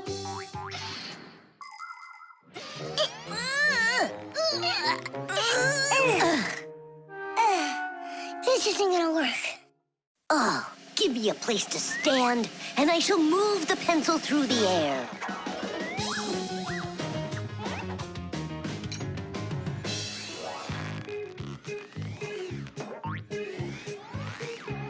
Try and get it closer to the drawing.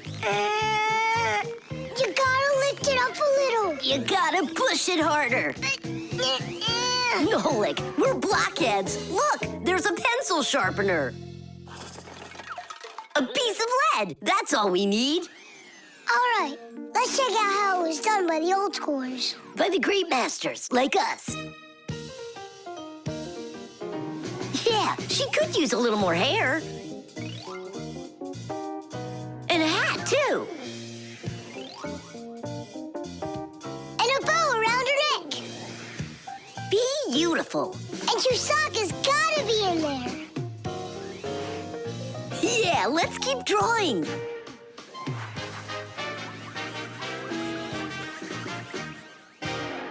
Tom Thomas, are you still sleeping?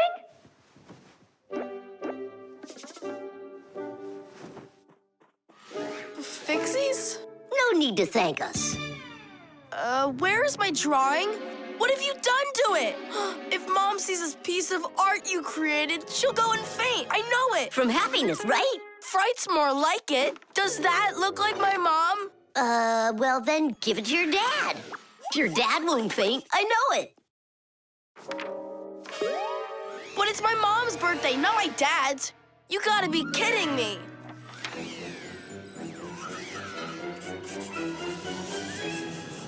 There's also a famous painting like that. It's called the Black Square. It's a classic.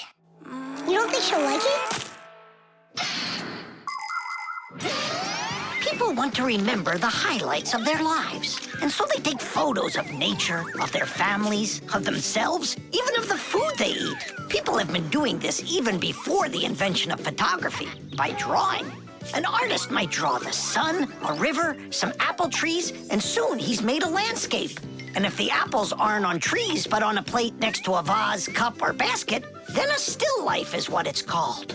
If a person's in the center, then it's called a portrait. And when artists make pictures of themselves, it's called a self-portrait. Of course, it's easier for us to take a quick photo of things we pass along the way. But just like the old masters, we put a piece of our souls into our drawings. And if you draw more often, you'll see it for yourself. I promise you that. Maybe you could just give her one of your older drawings. Maybe you should just erase the mess you made of this one. That could work. Erasing's gotta be easier than drawing. Whatever. There's no way you can make it worse. Hey, I think I know a way you can fix it. You can use the eraser for drawing. A portrait. Portraits don't seem to work out too well for us. But a still life drawing is a piece of cake.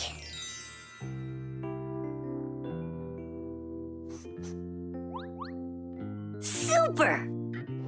Uh-huh. Pretty good, right? Tom Thomas, everything's on the table for breakfast. Mom, happy birthday. I drew this present for you. Thank you, Tom Thomas. What a lovely still life, so unusual. I tried really hard. We'll hang it up on the wall. Now, let's go eat. What would Tom Thomas have done without us? Yeah, whenever you get into a jam, your real friends will always show up to rescue you. Buttered bread.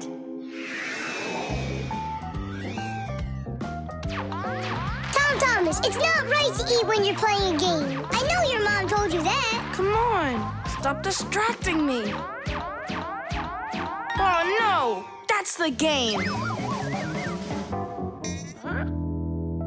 Now that's what you call Murphy's Law, Nolik.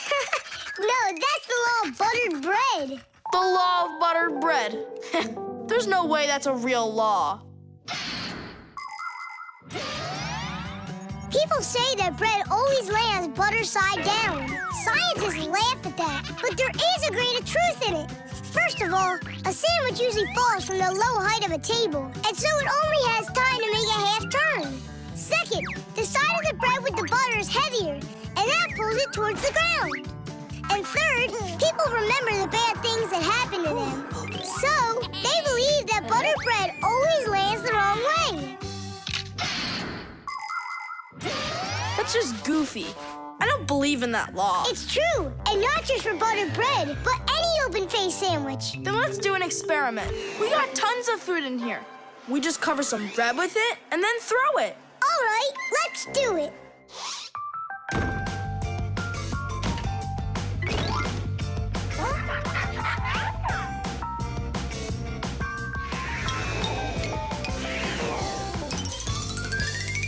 Didish!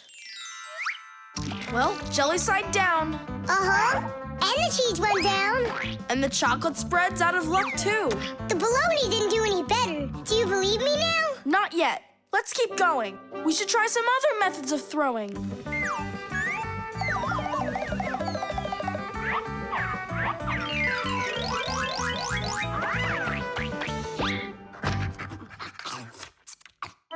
Oh, that's everything. There's nothing left. No, there's still some turkey. Where did you see that? Here it is. Take some from this plate instead. Your mom already cooked it. Hey, turkey, show them how you're supposed to fall.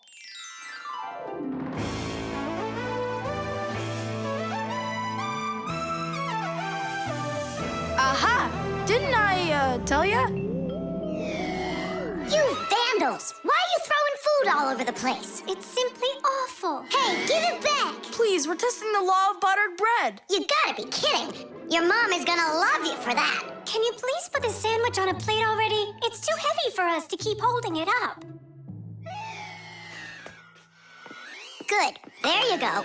Tom Thomas, do you have any idea at all how nutritious that turkey is? And delicious, I'd imagine.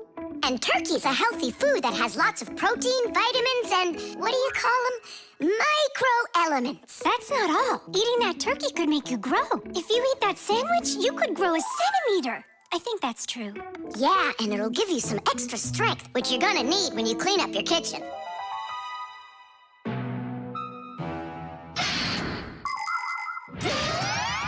Humans eat food not only to make them strong, but also to grow and develop. Take a look at all these different foods. Do you think they have anything at all in common? Well, actually, they do. All foods contain nutrients like proteins, fats, and carbohydrates.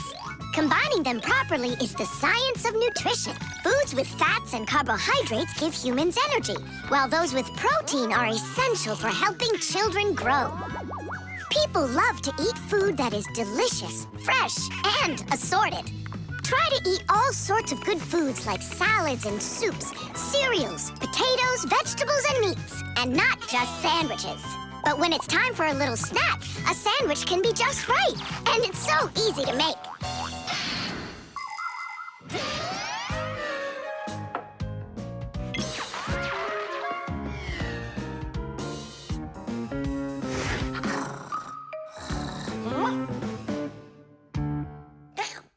What happened to all of our bread? There's only one slice left. I made an experiment. A real one. I see. Well, science requires sacrifice. And there's no doubt that scientific experience is way better than playing with the phone all day, right? Mm-hmm. Can I have another piece of turkey? I don't know why, but I'm really hungry today.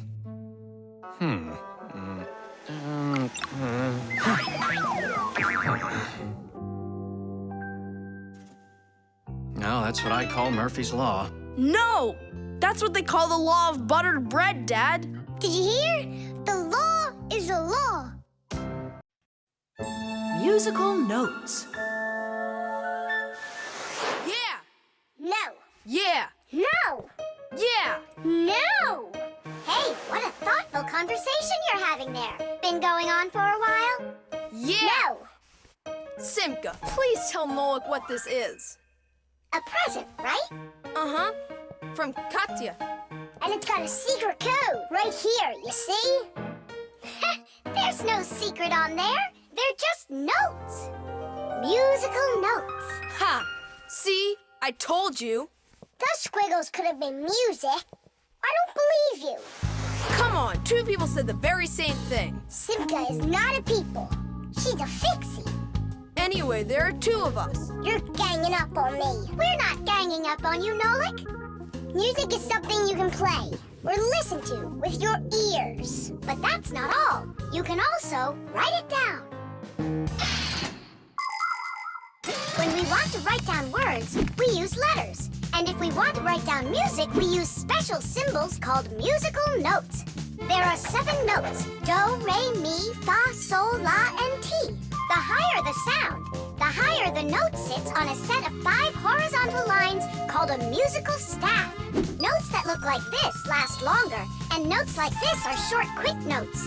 Thanks to sheet music, people can read music like reading a book, and then sing or play it. Until I hear you play me what you say is there, I won't believe you. On what? You know that we don't have any instruments. Try using spoons to play it. You think you're being funny? Hey, stop arguing. I know how we can play this song. We can use water. Water? Let me get this straight. Are you trying to play the music, or are you trying to wash it? That's right. Pour it in there, Tom Thomas. Some more. Hear how the sound changes? Uh-huh. Stop. Now, start pouring water in this next glass until you hear the note called T. Stop. You got Now pour here? Yeah, we still have one note left. And what do I do if my mom comes home? What do I say I'm doing? That you're learning to play music while you're washing the dishes. That's it. That's the high do. Now we have all the notes we need.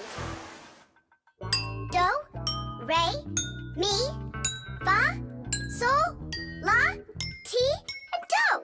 Class, go on, Tom Thomas, play. How about we all play it together? Musical sounds can be produced in a variety of different ways. Violins and cellos are played with a bow. When the bow is rubbed against the string vibrates like it's shivering, and that produces a beautiful sound. A guitar also has strings, but they make sound when they are plucked. And inside a piano are special hammers that hit the strings when the piano player presses down on the keys. Instruments like trumpets, trombones, flutes, and pipes make sound when air is blown through them. That's why they call them wind instruments. There are even instruments that make sound when they are rubbed by a wet finger. Try wetting your finger and carefully moving it around the rim of a wine glass. With a little bit of practice, you'll hear a lovely sound. Well, are you two ready? Yeah! Great! All together now.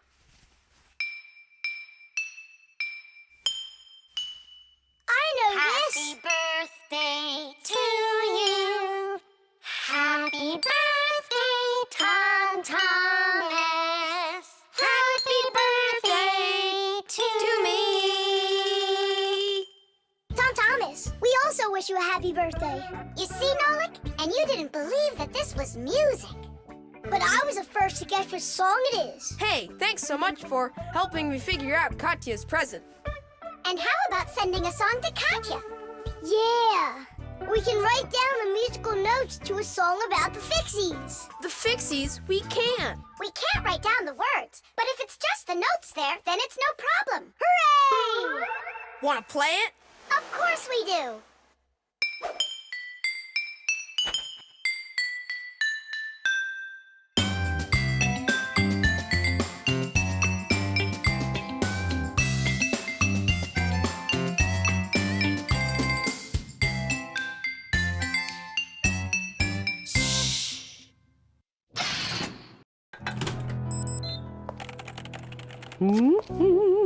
The copy. Elisa! Don't worry, I found it. No, I didn't find it. Elisa! Elisa! I hear you. I'm coming, Professor Eugenius. Have you seen this umbrella anywhere? Looks like the professor lost his umbrella again. More than one? Look at all these flyers. Nolik, they're all copies of one flyer.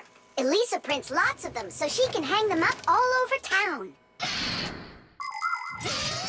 A copier is a device for making multiple copies of a single picture or document. An image that needs to be copied is placed on a piece of glass under a lid. The photocopier shines a bright light on it so it can take a clear picture. Then the image is printed onto paper with the help of special ink and a rotating drum. This way, you can make identical copies over and over again from one original until the ink or the paper runs out. What happened, Professor Eugenius? My briefcase. I can't find it anywhere. Oh, you're so absent-minded. First it was the umbrella, now it's the briefcase. Oh, is that for me? I don't do it on purpose. Well, we'll find your briefcase. I'll go design a new flyer for that, and I'll print those out, too. I just remembered. Remembered where you left your briefcase? Not that. This morning, I forgot to drink my tea. So we need to find your tea as well. It's so dark inside of here. Quiet! Elisa's coming out. We have to hide.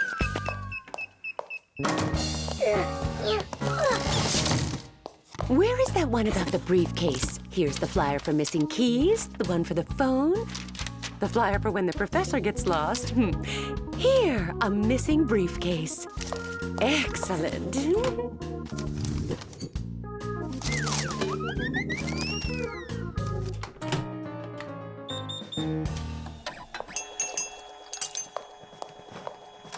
Looks like she's gone for now. And where is Nolik?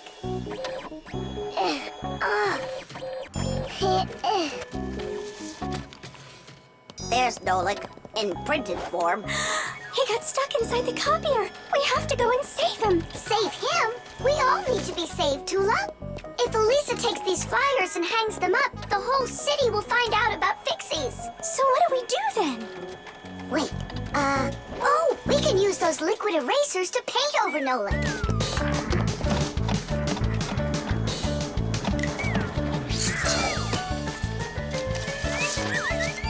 Simka, look! Here's another Nolik! Oh, here comes another one.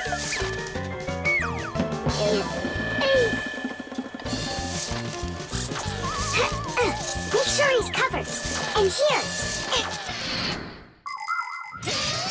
Not everybody has the opportunity to enjoy seeing the paintings of the great masters. But thanks to copying technology, these pictures are well known all over the world. Young artists and sculptors can learn their craft by studying and copying the great artwork of the past. It's good to have copies of important documents, just in case. What if the original of a document happens to get destroyed?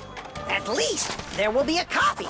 Copies are generally very helpful, but not all copies are good. Some copies, called forgeries, are bad. A forgery is a copy of a picture, document, or even money that is presented as the original. Making forged copies is illegal. You can even be sent to jail for making copies like that. And a little bit here. Simka! I can't see! We're right over here. The light's so bright in there. I almost went blind. And we had to take every one of those copies and paint over all of them. So that humans won't find out about Fixies. It's a shame I wasn't there. I could have helped you out with that. Professor! I'm leaving!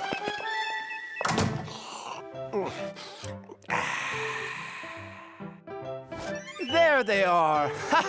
Elisa! Elisa! Elisa! She just left to hang up the flyers. Yeah? And I found the briefcase in the umbrella myself. I have to call her and tell her. Where's my phone? Have I really lost it? Don't you worry, Professor. If you can't find it, Elisa's got a flyer for your phone already. What's important right now is that Elisa doesn't go missing. The umbrella. Well, so why isn't it working? We'll figure it out, colleague. Let's start by disconnecting the hoist. Otherwise, you know... Ah, Tula, you're finally here. Where have you been? Looking for an umbrella. What? What do you need an umbrella for? Because it'll be pouring rain today. Where'd you get that idea? I heard it. You're leaving already? Yeah, I have to wash the car before I go in. Ah, then I'll take an umbrella to work. You know the omen, dear. Once you wash your car... It'll rain? Oh. Todd Thomas's mother was just joking. You don't joke with omens. It's going to be raining for sure, but it's no big deal if you've got an umbrella. Umbrellas are an ancient invention. They're almost 3,000 years old. In China and Egypt, umbrellas were made out of leaves, feathers, and paper. Servants carried them over their kings to protect them from the hot sun. When umbrellas became fashionable in Europe, people started using them as cover from rain.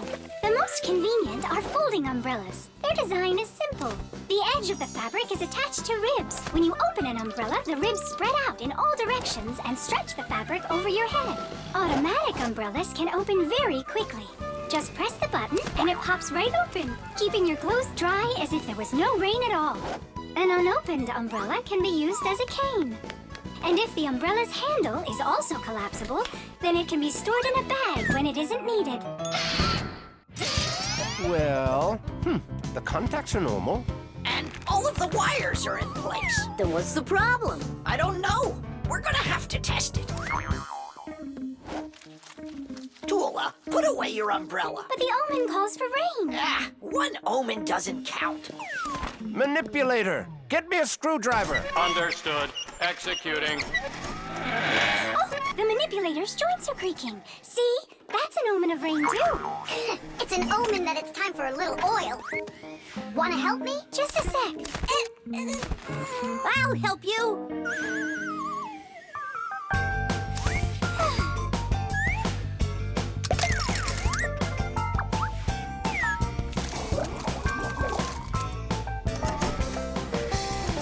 Thank you. Well, so much for that omen. It's going to rain anyhow, I know it. Just take a look at those flowers drooping. Isn't that an omen? The reason that they're drooping is because Elisa is on vacation. And my colleague forgot to water that plant. Oh, yeah. We'll finish the repair and I'll water them, I promise. Ah! This is the reason that it broke. This damaged part has to be replaced. Come on and help me. I'll get a replacement from the warehouse. Fire's flying low, isn't he? And what? When birds start flying really low to the ground. Fire isn't a bird. But he's flying low, didn't you see? Tool, give me a sledgehammer, would you? And put away the umbrella already. Look, there isn't a cloud in the sky. That's because it's morning. You have to know this, Owen. When there's no clouds in the morning, then in the afternoon, it's sure to... We're standing inside with a roof over our head. It can't rain.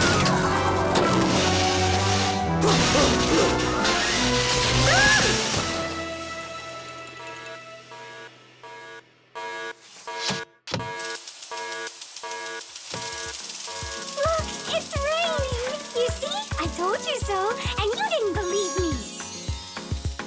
Let's walk together, but how's the weather? Outside the rain keeps on falling down. But raindrops do not scare me, in fact they make me happy. With my umbrella, I'm free to walk the town. With my umbrella, my sweet umbrella, I pop it open and twirl it round. Umbrella, my sweet umbrella, without my friend, I can't be found. At least I won't need to water the plants. You're right about that. Let's walk together, but how's the weather? Outside is sunny, a perfect day. But there's a superstition that comes to its fruition. With no umbrella, the rain will start to spray. With my umbrella, my sweet umbrella, I pop it open and twirl it round. Umbrella, my sweet umbrella, a better friend I have. The Masquerade. So, Tom Thomas, did you choose a costume for the New Year's party? Not yet. These are no good. I've been a pirate. How about a vampire? Did that. And a knight? Mm-hmm. This year I want to do something that's original. And what if... I know what! You can go dressed as me, as Nolik! Perfect! No one's ever gone as a Fixie, ever! Long, long ago, people would put on masks and dance in order to scare away evil spirits. In ancient theater, actors would change masks to play a few different roles. Everyone liked the idea of hiding their faces behind mysterious masks so much that people started organizing fun outdoor festivals called masquerades. There are countries around the world, like Brazil and Italy, that turn into one big masquerade ball during the holidays.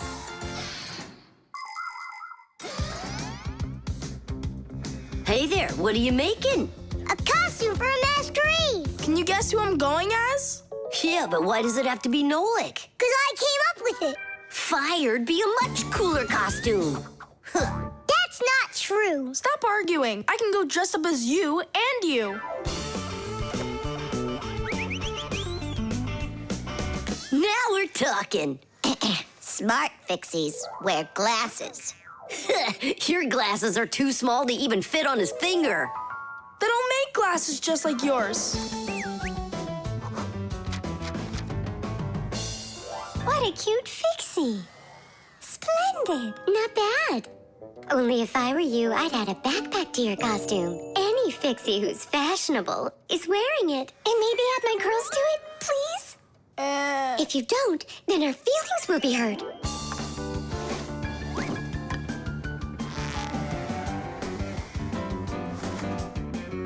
Class, did we cover everybody? Oh, we didn't include Simka. And where are we gonna find room for her? What can I do about it? I already gotta get going. Then let's just not tell her. See you later, Tom Thomas. Thanks, guys. Kitty! What have you been doing all this time while I was busy loading up the confetti? We were doing our homework. And looking at this magazine? And talking? Yeah, all of that and more. That's gotta be the worst lying ever. Tell me what you're hiding. Have you lost your minds? Sorry, but there was absolutely no room left on Tom Thomas. That's not what I'm talking about. What is the #1 rule for Fixies? Well, what did we promise? We won't let out our secret. Right, but you just let it out. Now everyone will know. Tom Thomas wouldn't tell anyone about us. I hope he doesn't. Well, maybe. Everyone will figure that he's dressed up like some nutty candy. What kind of nutty candy has a backpack on and glasses? We're in real trouble. I thought the glasses looked sharp. So what are we gonna do now? Call the professor, right? Or we should call Grandpus or Papus. Ah! Don't panic. Let's wait till Tom Thomas gets back. There are many different types of masks, and some of them are very important. Medical masks are used by both doctors and sick people to reduce the spread of illnesses. Oxygen masks help people breathe. Fencers, hockey goalies, and boxers all use masks to protect their faces from being hit. The blue glass in a welder's mask is used to protect their eyes from dangerously bright light. Sea divers wear masks for swimming underwater. Without a mask, it would be very difficult to see the beauty of the underwater world. The masks that people wear at carnivals and parties, well, they're just for having fun and putting everyone in a good mood, or as a disguise, so that no one recognizes you right away. It can be a lot of fun to fool somebody like that.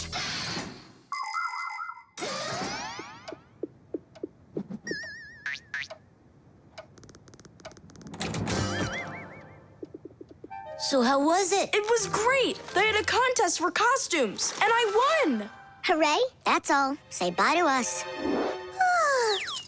I hope you won't be upset, guys, but I couldn't tell anyone that I was a Fixie. Here's all I could think of. Grand prize for best costume, robotic toucan. Hey, come on. Do you think we look like toucans? Yeah? Yeah. Yeah. Yeah. Yeah. All right there, Fixie toucans. We've got work to do. Oops. Happy New Year. The iron. All done. Thanks for your help. Professor Eugenius! Yes, Elisa. The award ceremony's in an hour. You need to leave soon. I remember, Elisa. What are you getting an award for? It's the Genius of the Year. Not too modest, but fair. And well-deserved. Wow. And they're giving it to you? Well, yeah. Will they show it on TV? Why, of course. Class. And during your speech, can you say hi to me? And me, and me. And Simka. Right. Say something like this. I'd like to send a big shout out to all my Fixie friends. Oh, that's a great idea. That way everyone can know about Fixies. Professor Eugenius, didn't I see an iron in here earlier? Huh? Oh, come on, Elisa. There's no need for that. I'm not going to argue with you. You have to look just perfect. Otherwise, everybody is going to think that I don't take care of you. First, we'll let the iron warm up, and then I can iron your suit.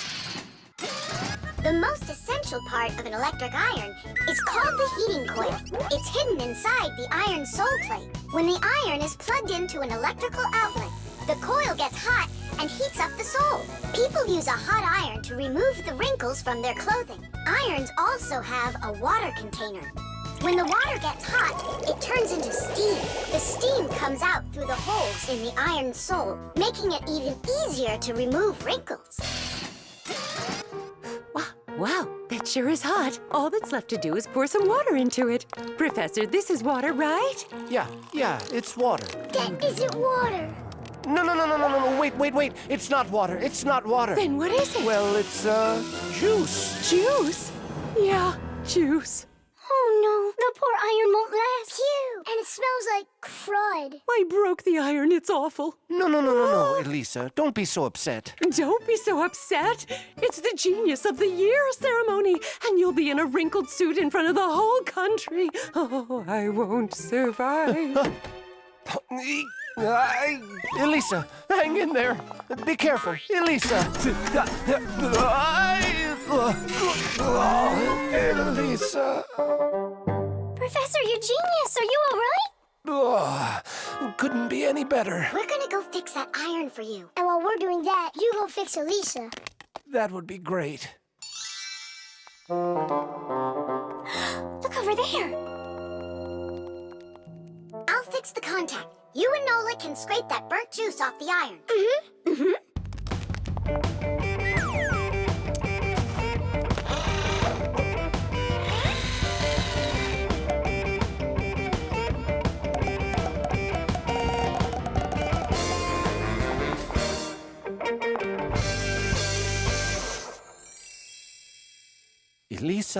Elisa, please wake up. We did it. Your iron is fixed. Elisa, you should see the iron. It's working. What? And I'm just lying around here?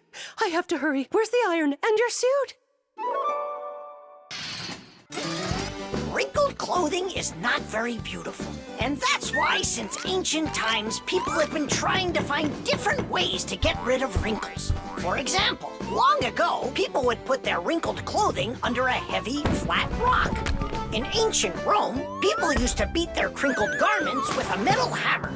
And in China, fabric was ironed with hot frying pans.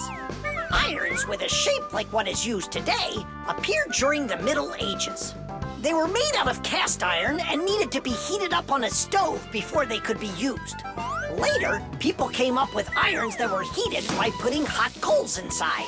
And finally, in the 19th century, a convenient electrical iron was invented and has been used ever since. And the prize for Genius of the Year goes to Professor Eugenius! Bravo! Bravo, Professor!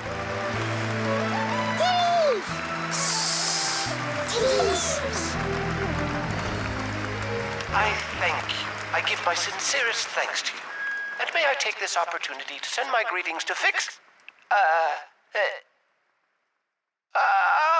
to all the Fixies. Just give me the prize. Oh, that was quick thinking.